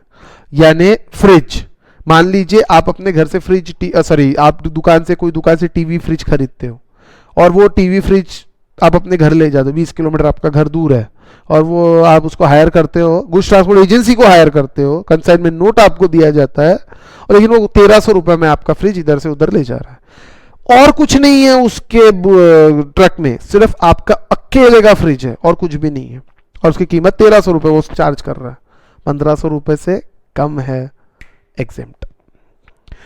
सी पॉइंट, सर ये तो समझ गया, अब सी में कंफ्यूजन होगा, जरा ध्यान देना। सी में लिखा है goods where consideration charged for transportation of all such goods for single consignee does not exceed 750। Goods, truck में बहुत सारे गुड्स है, मेरे, मिस्टर ए के, मिस्टर बी के, सी के, डी के, बहुत सारे लोगों के, लेकिन एक आदमी के यानी मेरे, भले ही 3 पार्सल हो, उसकी टोटल का वैल्यू जो है सिंगल कंसाइनी एक आदमी के 750 से ज्यादा नहीं होना चाहिए। आई होप समझ तो आया होगा, लेकिन फिर भी मैं इसको क्लियर करूंगा। 2 मिनट एक रुकिए, मेरे पास एक एग्जाम्पल है, उसके पहले मैं आपको एंट्री नंबर 20B पढ़ाना चाहूंगा। Services provided by GTA by way of transport of goods in goods carriage to department और एस्टेब्लिशमेंट ऑफ सेंट्रल गवर्नमेंट और state government, union territory, local authority, government agency which has taken registration under CGST act only for the purpose of deducting tax under section 51, ये TDS वाला section है GST का, and not for making taxable supply. इसके बारे में थोड़ा सा आपको बताया था, हालांकि ये सीए फाइनल लेवल पे है, अभी ये है नहीं, यानी गवर्नमेंटल एजेंसी जिसने रजिस्ट्रेशन क्यों लिया जीएसटी एक्ट में, सीजीएसटी एक्ट में, सिर्फ टीडीएस काटने के हिसाब से, बराबर है। इनको अगर जीटीए कोई सर्विस देता है तो एग्जेम्प्ट है, ये समझ में आ गया। अब मैं आता हूँ 1500 2000 वाले क्राइटेरिया पे, और जरा आप ध्यान देना, ठीक है बेटा, ध्यान दीजिए। अभी इसके अंदर मान लीजिए एक ट्रक मैंने हायर किया, ठीक है, नंबर 1 हायर्ड फुल ट्रक, पूरा ट्रक बोलो, छोटा हाथी बोलो, जो भी ट्रक, फुल ट्रक पकड़ लेता हूं मैं, पूरा ट्रक मैंने हायर किया, और इसमें सिर्फ मेरे गुड्स हैं, ओनली माय गुड्स, जो भी मेरे गुड्स होंगे, ठीक है, 2 केस, और उसके टोटल चार्जेस एक जगह से दूसरी जगह ले जाने के पूरे टोटल चार्जेस 1100, केस ए, केस 1, केस 2 1100 नहीं लेता, 1700 लेता। बोलो 1100 रहेगा तो क्या होगा, एग्जेम्प्ट। 1700 रहेगा तो क्या होगा, टैक्सेबल। अब ये 1700 रहेगा तो पूरा 1700 टैक्सेबल हो जाएगा, ये दिमाग मत लगाना कि भैया 1500 है, नहीं नहीं नहीं नहीं, पूरा के पूरा 1700 टैक्सेबल हो जाएगा भैया, ये बात ध्यान रखना। ये जो 1500 है ये एग्जेम्पशन लिमिट नहीं है, एलिजिबिलिटी क्राइटेरिया है कि 1500 के ऊपर गया तो टैक्सेबल, 1500 के नीचे है तो पूरा exempt. It is eligibility criteria, it is not exemption limit, ये चीज हमेशा ध्यान रखना, नहीं तो गड़बड़ करोगे। ये हायर्ड ट्रक, ठीक है, अब इसमें सिर्फ मेरे गुड्स जा रहे थे, ठीक है। दूसरा केस, मैंने ट्रक हायर किया लेकिन फुल ट्रक हायर नहीं किया, मैंने क्या किया,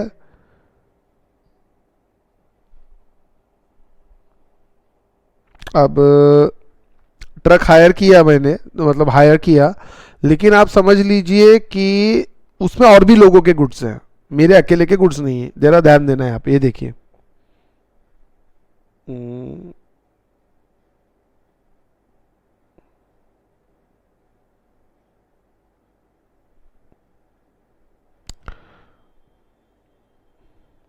all such goods for single consignee does not exceed 750, हाँ सॉरी, ये सिंगल कैरिएज की बात है, यहां single consignee, all such goods for single consignee, मेरे अकेले के लिए 750 से ज्यादा नहीं होना चाहिए। अब समझिए बात को, फुल ट्रक हायर करो या मत करो उससे मतलब नहीं, सिंगल कंसाइनी मतलब मैंने समझ लीजिए ट्रक हायर किया, हायर ट्रक, इसमें मेरे गुड्स भी हैं, my goods, only my goods नहीं है, माय गुड्स भी है। तो अब समझना, 2 केस आपको फिर बताता हूं। एक केस के अंदर 600 रुपया लगता है और एक केस में लगता है 900 रुपया, ठीक है। अब बताओ क्या होगा, सर ये एग्जेम्प्ट, ये टैक्सेबल, लिमिट क्या है, लिमिट क्या है? 750। आई बात समझ में? क्लियर है? ठीक है, आगे। अब इसके अंदर ये तो हो गया आपका। हाँ, इसके लिए बेटा मेरे पास चार्ट है, तो मैं आप लोगों को चार्ट बनवा देता हूँ। आई prepared charts for goods transport agency service. तो बहुत आसान है वैसे, ठीक है। ट्रांसपोर्ट ऑफ गुड्स और सर्विस,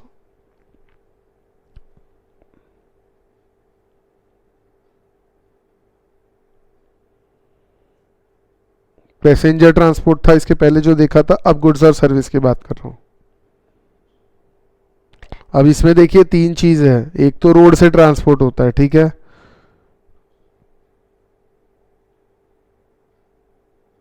एक ट्रांसपोर्ट होता है रोड से,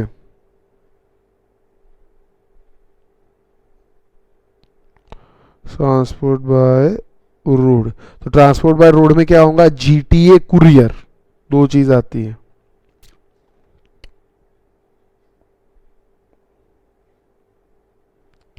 जीटीए कुरियर या अदर रोड ट्रांसपोर्ट। तो जीटीए और कुरियर जो है वो टैक्सेबल है और अदर रोड एग्जेम्प्ट है, ठीक है। जीटीए कुरियर टैक्सेबल है, अदर रोड एग्जेम्प्ट है। इसके बाद रोड के बाद क्या आएगा? रेलवे। रेलवे का क्या है?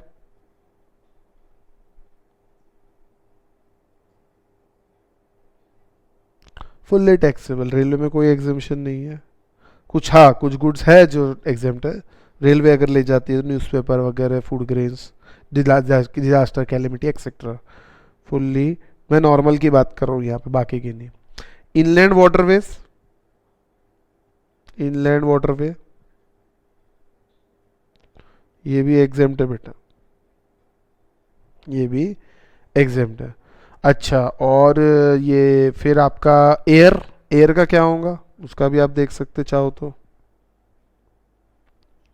एयर के अंदर दो चीज है, ठीक है।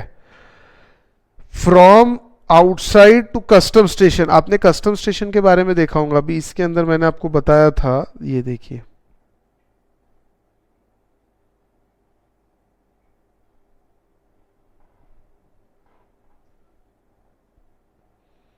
यहाँ आया नहीं गया कस्टम स्टेशंस का।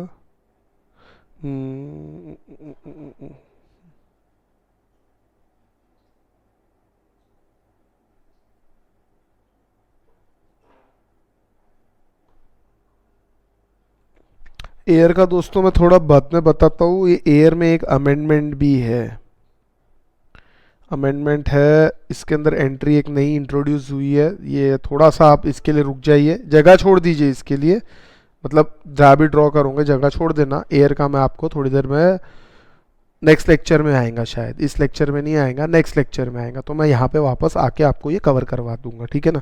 अभी पढ़ा के मतलब नहीं है वो, ठीक है। ये क्लियर हो गया आपको ट्रक वगैरह इसका। एयर के साथ एक और चीज़ है पाइपलाइन वगैरह, वो बाद में उसके अंदर एंट्री में आ जाएगा, ठीक है। चलिए, ये तो कवर हो गया हमारा गुड्स ट्रांसपोर्ट एजेंसी। अब एक काम करते हैं, इससे रिलेटेड क्वेश्चंस हम लोग सॉल्व कर लेते हैं, ठीक है।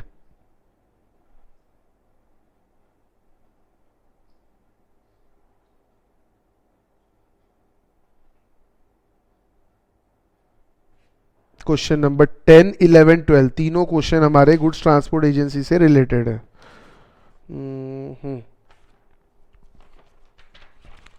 10, 11 and 12, yes.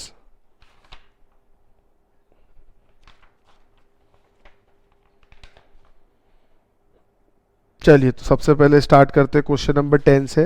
Compute the value of taxable supply and GST liability of transport of goods by rail by Indian railway within India, all sum exclusive of tax. Information relate to the month of November 2019, ठीक है। चलिए, transport of postal mail and postal bag taxable है, इसके बारे में कुछ भी नहीं लिखा। Liable to GST taxable. Transport of household effect ये भी टैक्सेबल है। पेट्रोलियम प्रोडक्ट ये भी टैक्सेबल है। Relief material to flood affected area exempt. Newspaper magazine registered exempt. Milk exempt. Tea, milk पढ़ा था, टी के बारे में कुछ नहीं पढ़ा है, ठीक है ना। टी टैक्सेबल है। शुगर के बारे में कुछ नहीं पढ़ा, टैक्सेबल। अल्कोहलिक बेवरेज सवाल ही नहीं उठता, टैक्सेबल है। Defence military equipment exempt, organic manure exempt, blooded cotton, बोलो कुछ पढ़ा नहीं इसके बारे में, taxable. Transport of other goods तो टैक्सेबल ही रहता है। यही बात समझ, जो लिखा है उतना ही एग्जेम्पशन देने का, अपना दिमाग लगाना नहीं। अरे सर कॉटन भी तो एग्रीकल्चर प्रोड्यूस है ना, हाँ मैंने कब बोला, लेकिन लिखा है क्या, कॉटन का नाम लिखा है क्या, टी शुगर नहीं लिखा, मिल्क लिखा है, तो उसका अपन क्या कर सकते हैं, जितना लिखा है उतना देने का। आई बात समझ में? चलिए 10 तो बहुत आसान था बेटा। हाँ 11 में बड़ा मजा आएगा, जरा ध्यान देना।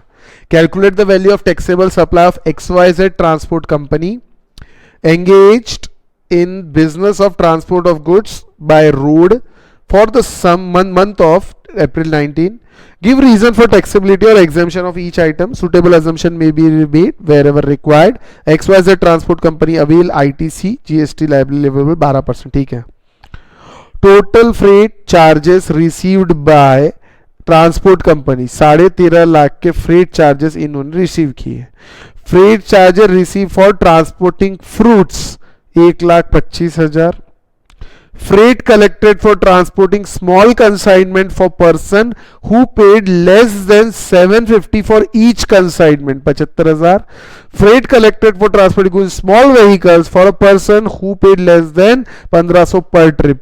बेटा ये 1.5 लाख भी माइनस करते हैं, 75 भी माइनस करते हो, ट्रांसपोर्टिंग फ्रूट्स ये भी एग्जेम्प्ट है, ये तीनों माइनस करना पड़ेगा। ट्रांसपोर्टिंग फ्रूट्स एग्जेम्प्ट है, एंट्री नंबर 21। आपको एक बार दिखा देता हूं, याद है कि नहीं पता नहीं, देख लीजिए एक बार, ये सब ध्यान में रखना पड़ेगा।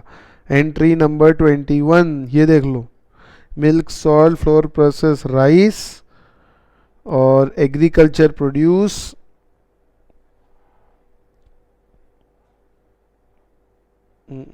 एग्रीकल्चर प्रोड्यूस, फ्रूट्स जो है, fruits are also agriculture produce, क्योंकि फ्रूट्स एग्रीकल्चर प्रोड्यूस यानी कल्टीवेटर जो कल्टीवेट करता है, तो फ्रूट्स वेजिटेबल्स भी एग्रीकल्चर प्रोड्यूस के अंदर ही आएंगे, ठीक है ना। और ये 1500 और 2000 वाला तो आपको मैंने अभी बताया है। दैट मीन्स कितना आसान क्वेश्चन था, अब आप देख लो। इस टाइप के क्वेश्चन एग्जाम में आते भी हैं, ऐसा नहीं है नहीं आते हैं, ठीक है। चलिए एक और देख लेते हैं, 12वां क्वेश्चन भी इससे रिलेटेड है। Calculate the value of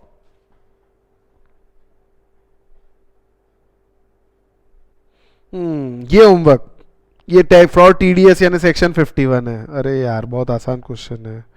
from unregistered person up to 15, ये होमवर्क 12th वाला होमवर्क बहुत आसान है बेटा, इसको आप देख लेना, ये आपको पढ़ाया हुआ उसी के अंदर से है, ठीक है। 12th वाला होमवर्क। 13th बैंक से 13th और 14th दोनों बैंक से रिलेटेड है। 15th एडवोकेट सर्विस, ठीक है। सबसे पहले बैंकिंग सर्विस के बारे में आपको करिए, बैंक सर्विस रिलेटेड आपको पहले पढ़ा देता हूँ। बैंक एंड फाइनेंशियल सर्विस, सब इसमें 2 एंट्री है। सबसे पहले सर्विसेज बाय RBI एग्जेम्प्ट, ठीक है, सीधी बात है, RBI की service exempt. Second service by way of, आपको मालूम है बेटा interest is also service, loan देना इज ऑल्सो सर्विस, और उसका कंसिडरेशन क्या है, इंटरेस्ट, तो उसको एग्जेम्प्ट रखा गया है, जरा ध्यान देंगे। इसके बारे में और 3 चीजें और लिखी है, लेकिन उसकी बात बाद में करेंगे, पहले ये सबसे इंपॉर्टेंट है, एंट्री नंबर 27, ठीक है, ध्यान देना। Service by way of extending deposit loan advances in so far as consideration is represented by way of interest और discount other than interest involve in credit card service, यानी credit card चीज समझ लो, credit card service, credit card service पे जो interest लगता है उसके ऊपर GST आएगा। ये एक ही इंटरेस्ट है जिसपे GST है। क्रेडिट कार्ड सर्विस पे जो GST लगता है, सॉरी क्रेडिट कार्ड सर्विस पे जो इंटरेस्ट लगता है उस पे GST आएगा। ये बात गांठ बांध लो बेटा, ठीक है ना, ये समझ में आया आपको इतनी बात, ठीक। इंटरेस्ट से सेल और purchase of foreign currency, interest यानी इन बिटवीन, अमॉन्ग्स्ट बैंक और ऑथोराइज्ड डीलर्स और फॉरेन एक्सचेंज और amongst bank and such authorised dealers. मतलब क्या हुआ, फॉरेन करेंसी जो बेच रहे हैं, एक बैंक दूसरे बैंक को बेच रही है, एक फॉरेन एक्सचेंज डीलर दूसरे फॉरेन एक्सचेंज डीलर के साथ कर रहा है, चलेगा, या एक बैंक दूसरे फॉरेन एक्सचेंज डीलर के साथ करती है, या एक फॉरेन, जो भी वाइस वर्सा, ठीक है। तो ये तीनों को इस एंट्री में कवर किया गया है, एंट्री नंबर ये 27 का पार्ट बी, ठीक है। Service by way of extending deposit loan advance in so far as consideration is represented by way of interest or discount. The word deposit advance has been taken in generic sense. They would cover any facility by which amount of money is lent or allowed to be used or retained on payment, which is commonly called as time value of money, जिसको आप interest या discount बोलते हो, कोई भी नाम से बोलो, उसको क्या कहेंगे, टाइम वैल्यू ऑफ मनी, पैसे यूज करने दिया उसका consideration. This entry would not cover investment by way of equity or any other manner where investor is entitled to share profit. Dividend वगैरह ये सब कवर नहीं रहेगा। इंटरेस्ट का मतलब आपको यहाँ लिखा हुआ है, पैसे यूटिलाइज, क्रेडिट फैसिलिटी यूटिलाइज करने के लिए जो पेमेंट रहता है, जो आप अमाउंट बोरो करते हो, डेब्ट इनकर करते हो, मतलब सर्विस फीस वगैरह नहीं रहती है, वो सब चीज़ अलग हो गई। Service fees, any other charge रहता है in respect of money borrowed, credit facility, वो चीज़ अलग है। लेकिन अगर इंटरेस्ट फॉर्म में वो रहता है, पैसा यूज़ करने के लिए, क्रेडिट फैसिलिटी देने के लिए, कंसिडरेशन क्या बोलते हैं हम उसको, इंटरेस्ट, वो इंटरेस्ट यहाँ पे आता है, मतलब वो एग्जेम्प्ट है। आई बात समझ में। इसका इलुस्ट्रेशन भी देखिए बहुत सारे दिए हुए हैं। Fixed deposit, saving deposit, other such deposit in a bank, उसके रिटर्न में आपको इंटरेस्ट मिलता है, exempt. Loan, OD, credit limit facility, interest मिलता है, एग्जेम्प्ट, इंटरेस्ट आप देते हैं। मॉर्गेज लोन, कोलेटरल सिक्योरिटी, उसके बदले में बैंक इंटरेस्ट देता है, इंटरेस्ट लेता है, exempt. Corporate deposit to the extend consideration advancing such loan, bank आपको इंटरेस्ट देता है, एग्जेम्प्ट। अब समझना, एक चीज समझना, service charges, fees, documented fees, booking charges, broking दलाली brokerage, administrative charges, entry charges like fees collected over and above interest on loan, advance deposit are not exempt and thus represent taxable consideration। चीज समझ लेना। उसके बाद invoice discounting, cheque discounting, other similar form of discounting covered only to extent consideration is represented by way of discount as discounted in the manner of extending credit facility or loan। discounting charges कोई problem नहीं, वो taxable नहीं है। लेकिन interest, delayed payment charges, charge to client for delay in payment of brokerage amount, settlement etcetera, which are nature of extending loans and are covered in entry 27, तो ये सारी चीजें एग्जेम्प्ट फ्रॉम जीएसटी है। Charges for late payment of outstanding dues on credit card liable to GST. Credit card तो एक सबसे बड़ा exception है, ठीक है ना, लिखा था क्रेडिट कार्ड का इंटरेस्ट एक्सेप्शन। अब service provider bank, authorize dealer, ये आपको अभी बताया भैया। ऑथोराइज डीलर कौन होता है, जो फॉरेन करेंसी रख सकता है, फैमा में रजिस्ट्रेशन रहता है, आरबीआई परमिशन देती है उसको, बराबर है। बैंक और बैंक के बीच में फॉरेन एक्सचेंज डीलिंग होती है, एग्जेम्प्ट। फॉरेन एक्सचेंज डीलर और फॉरेन एक्सचेंज डीलर, एक डीलर से दूसरे डीलर से डीलिंग होती है, एग्जेम्प्ट। बैंक और फॉरेन एक्सचेंज डीलर के बीच में भी डीलिंग हुई तो वो भी एग्जेम्प्ट रहेगा, ठीक है। इसके बाद ये भी बहुत आसान है, entry number 27A, services by an acquiring services provided by banking company, basic saving bank deposit account holders under प्रधानमंत्री जन धन योजना, ये सर्विस जो बैंकिंग कंपनी इनको देंगी एग्जेम्प्ट रहेगा। Service by way on acquiring में, इसका आपको समझा देता हूँ। पॉस टर्मिनल की बात है ये बेटा। पॉस टर्मिनल मतलब पता है क्या होता है, जैसे आप समझिए आप कहीं शॉपिंग करने जाते हो, तो वहाँ पे अगर आपको कार्ड स्वैप करना है तो एक मशीन रहती है, कार्ड स्वैपिंग मशीन। अब इसके अंदर एक एक्वायरिंग बैंक रहती है। एक्वायरिंग बैंक मतलब जैसे मैं हूं, मेरे शॉप पे मान लीजिए वो कार्ड स्वैपिंग मशीन लगी हुई है, तो मेरा account state bank of India में है, तो एक्वायरिंग बैंक हो गया स्टेट बैंक ऑफ इंडिया। यानी जिस बैंक का पॉस टर्मिनल है वो है एक्वायरिंग बैंक। अब आपने एचडीएफसी बैंक का कार्ड दिया, या आपने इंडस्ट्रियल बैंक का कार्ड दिया, या आपने आईसीआईसीआई कार्ड दिया, वो एक्वायरिंग बैंक नहीं है। एक्वायर यानी कौन एक्वायर कर रहा है पैसे, कौन कर रहा है, जिस बैंक का, उस मर्चेंट का, उस दुकानदार का अकाउंट जिस बैंक में होगा, जहां से वो लिंक होगा, उसको हम बोलेंगे बेटा एक्वायरिंग बैंक। तो अगर आपने 2000 या अप टू 2000 या उससे कम का ट्रांजैक्शन किया है, single transaction transacted either through credit card, debit card, charge card, payment card, तो उसके ऊपर जीएसटी, जो भी सर्विस है, जो भी सर्विस चार्जेस लिए जाते हैं एक्वायरिंग बैंक के, उस पर कोई तरह का जीएसटी नहीं लगेगा। आई बात समझ में। एक्सप्लेनेशन, अब इसका एक्सप्लेनेशन एक्वायरिंग बैंक का जो मैंने आपको बताया वो यहां पे लिखा हुआ ऑलरेडी, ठीक है। इसके बाद आते हैं एंट्री नंबर 39A, जरा 39A भी देख लो।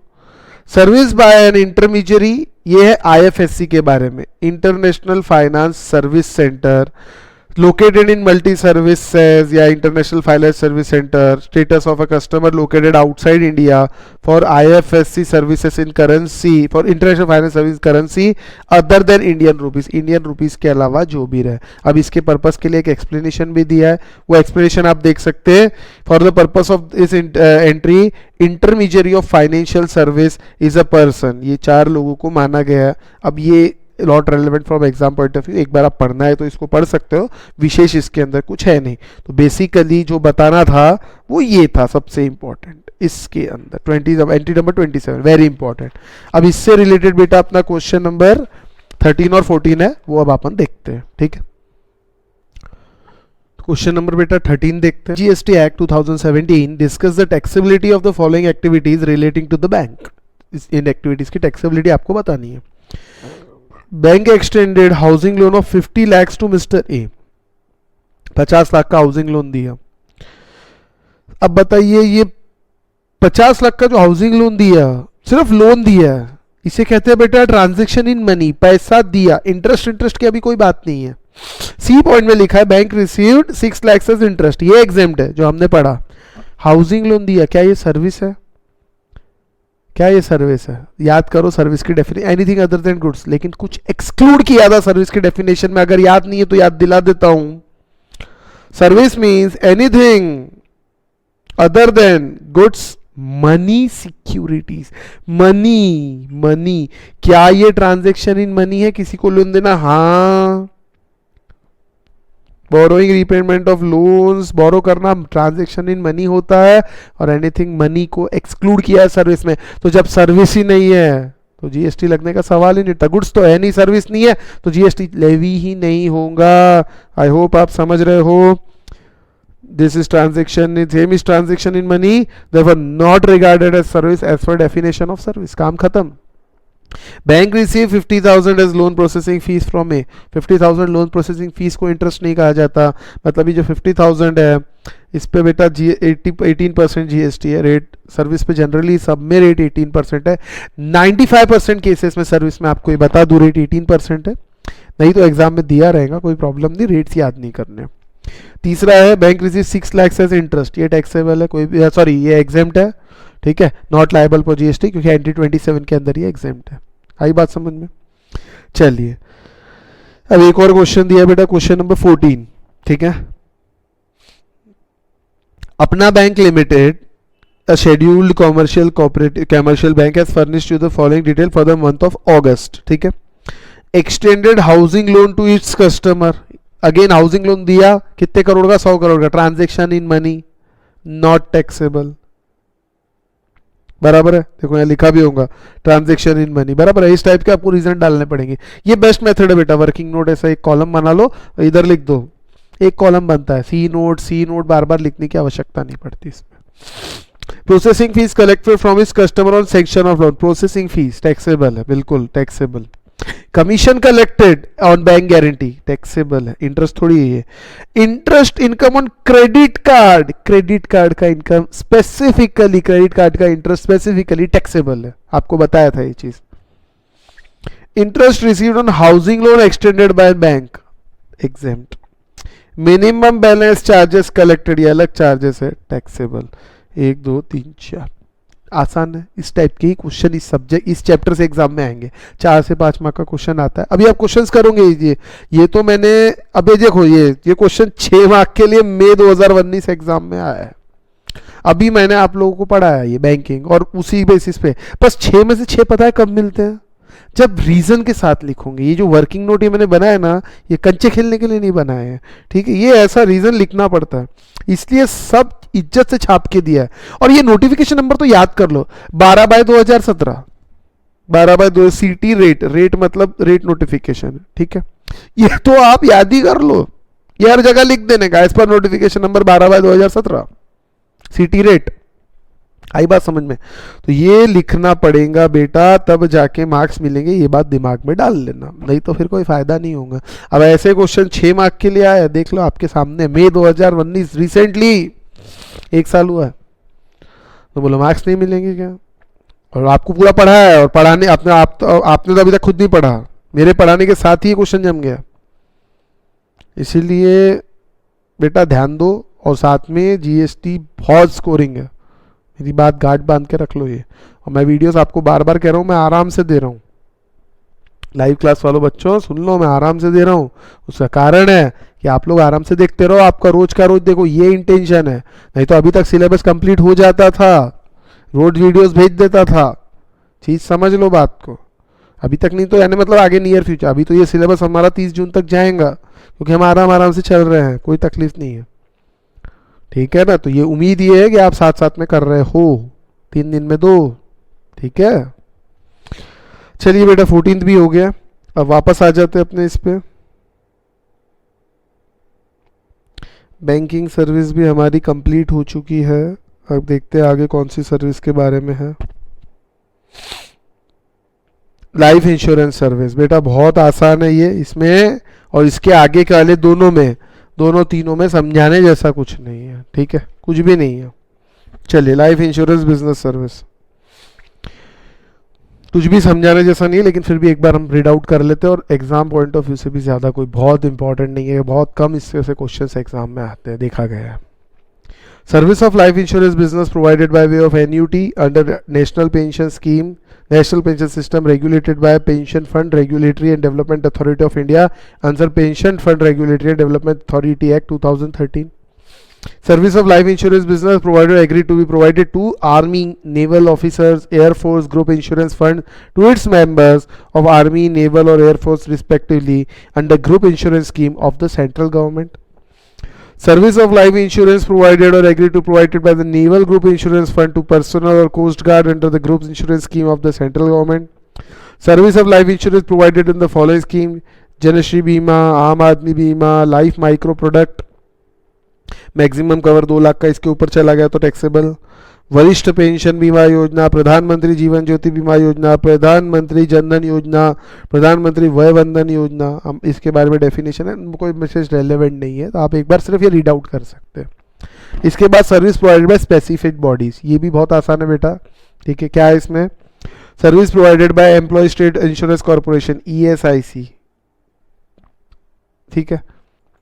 Services provided by employees provident fund organisation, इसको बोलते हैं EPFO।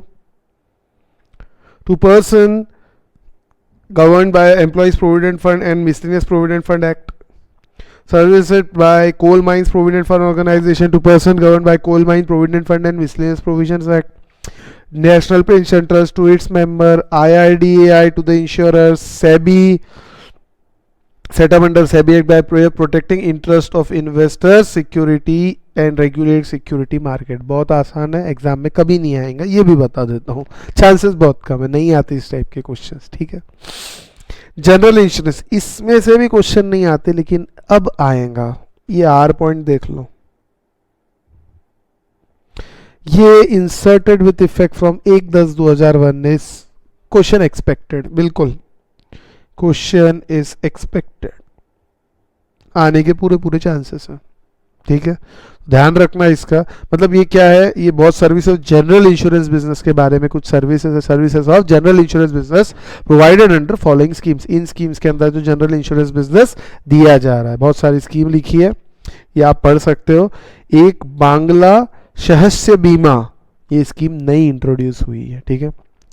इसके बाद लिखा सर्विस बाय री insurance of insurance scheme specified in serial number 35 और 36X, ठीक है। अब ये जो होता है री इंश्योरेंस, मतलब इंश्योरेंस कंपनी जो इंश्योरेंस करती है जिन लोगों का, कई बार रिस्क बहुत बढ़ जाता है इंश्योरेंस कंपनी के पास, तो वो इंश्योरेंस कंपनी कुछ अपने क्लाइंट्स का री इंश्योरेंस करवा लेती है। मतलब समझे आपने? देखिए जैसे आप कस्टमर हो, मैं इंश्योरेंस कंपनी हूँ, ठीक है, आप आए अपना इंश्योरेंस मुझसे करवा लिया, तो रिस्क किसके पास है? मेरे पास। कुछ हुआ कम ज्यादा तो मुझे आपको पैसे देने पड़ेंगे।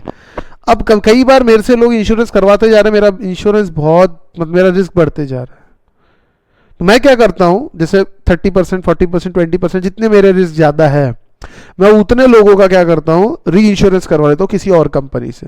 यानी अगर वो लोग क्लेम करेंगे तो मैंने भी री इंश्योरेंस करा के रखा है, मैं उनसे लूंगा और आपको दे दूंगा। आई बात समझ में? तो ये सारी चीज़ों में री इंश्योरेंस भी आ जाता है। चलिए ठीक है। Pension scheme again service by way of collection of contribution under Atal pension Yojana, service by way of collection of contribution under any pension scheme of central of state government. ये कलेक्शन ऑफ कंट्रीब्यूशन, जो लोग contribute करते pension scheme में, उनका collection करने वाली जो service है ये एग्जेम्प्ट है। आई होप आपको समझ में आ रहा है। बहुत आसान है बेटा ये।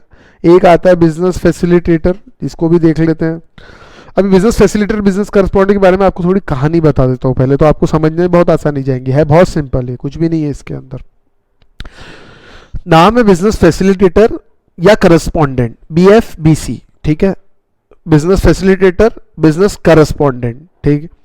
अब ये होता क्या है, देखिए बेटा, रूरल एरिया के अंदर बैंक की ब्रांचेस नहीं रहती हैं और वहां के लोगों को बैंकिंग फैसिलिटी मिलना चाहिए, इसलिए 2006 में रिजर्व बैंक ऑफ इंडिया ने कुछ गाइडलाइंस दी और वो गाइडलाइंस के अंदर ये बोला कि भैया bank can appoint any person firm as a business facilitator or as a business correspondent in that rural area।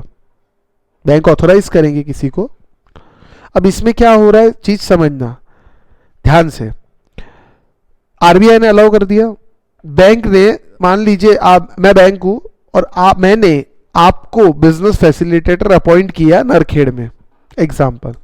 Narkhed में कोई बैंक की ब्रांच नहीं, इमेजिन करिए एक गांव है नरखेड़ नाम का, वहां बैंक की कोई ब्रांचेस नहीं है। स्टेट बैंक ऑफ इंडिया हूं मैं, मेरी कोई ब्रांचेस नहीं है। अब गांव के लोग बेचारे बिना बैंक के, ठीक है, मैं क्या करता हूं, मैं आपको अपॉइंट करता हूं, यू डू वन थिंग, आप मेरे बिहाफ में सर्विस प्रोवाइड कीजिए। किसी को अगर पैसे जमा करने हैं तो आपको दे देगा, आप मुझ तक पहुंचा दो, बराबर है। और किसी को पैसे विड्रॉ करने हैं तो आप दे दो।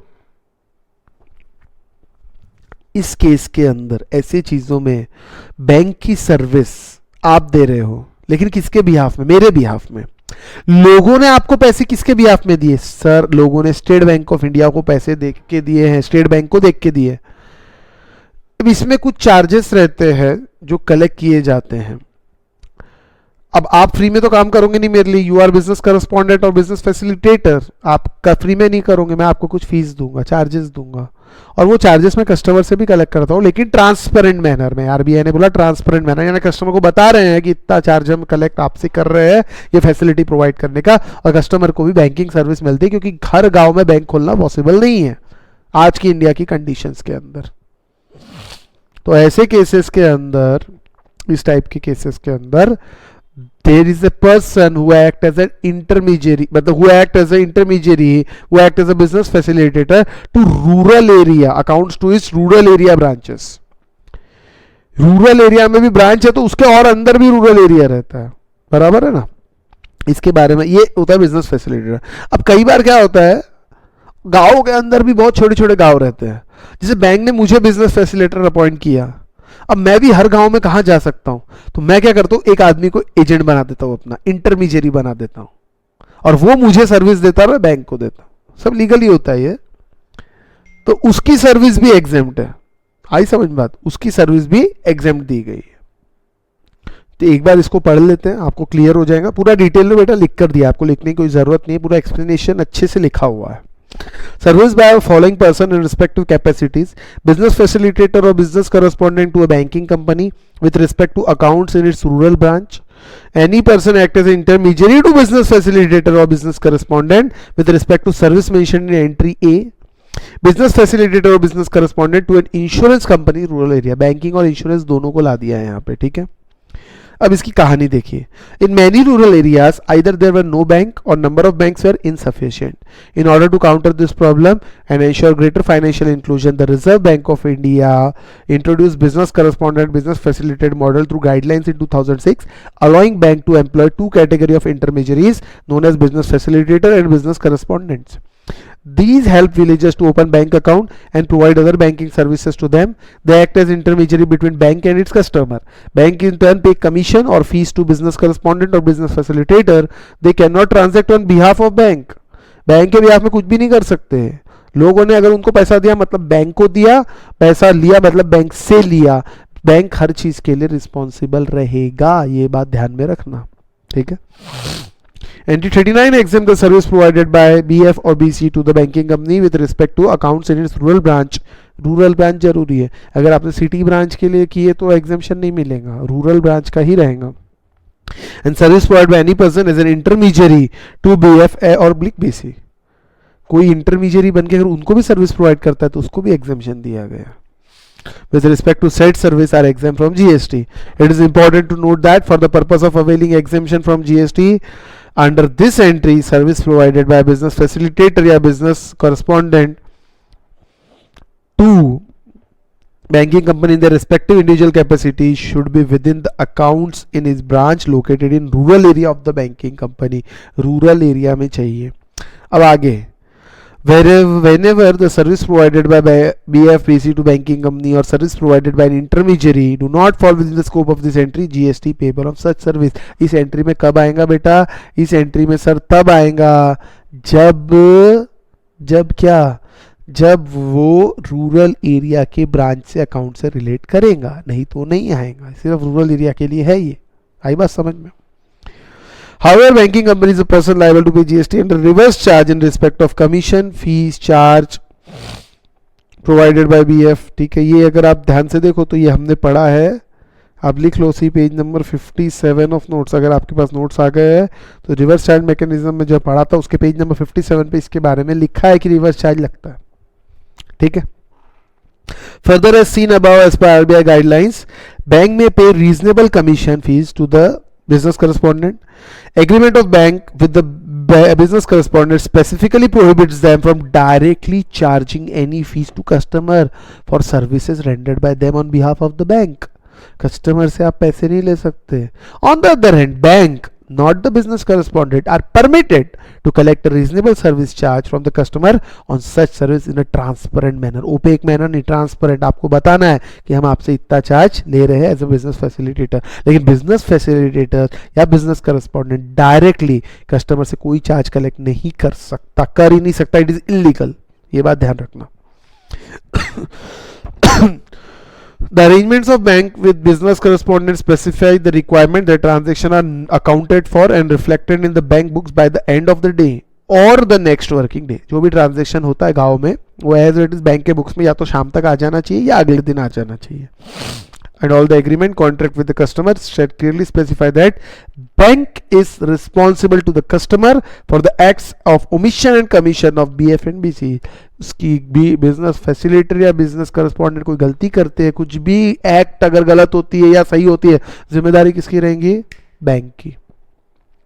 Hence, banking company is a service provider to the ultimate customer. In this model, the banking company is liable to pay GST on entire value of service charge or fees charged to customer, whether or not received via this or not, business facilitator और business correspondent. GST government किससे collect करेंगी?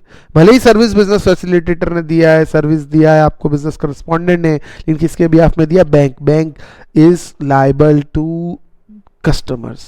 तो government किसको पकड़ेगा? Obviously bank को पकड़ेगा. ये circular आया था. ठीक है, चलिए ये हमारा हो गया बेटा यहाँ पे.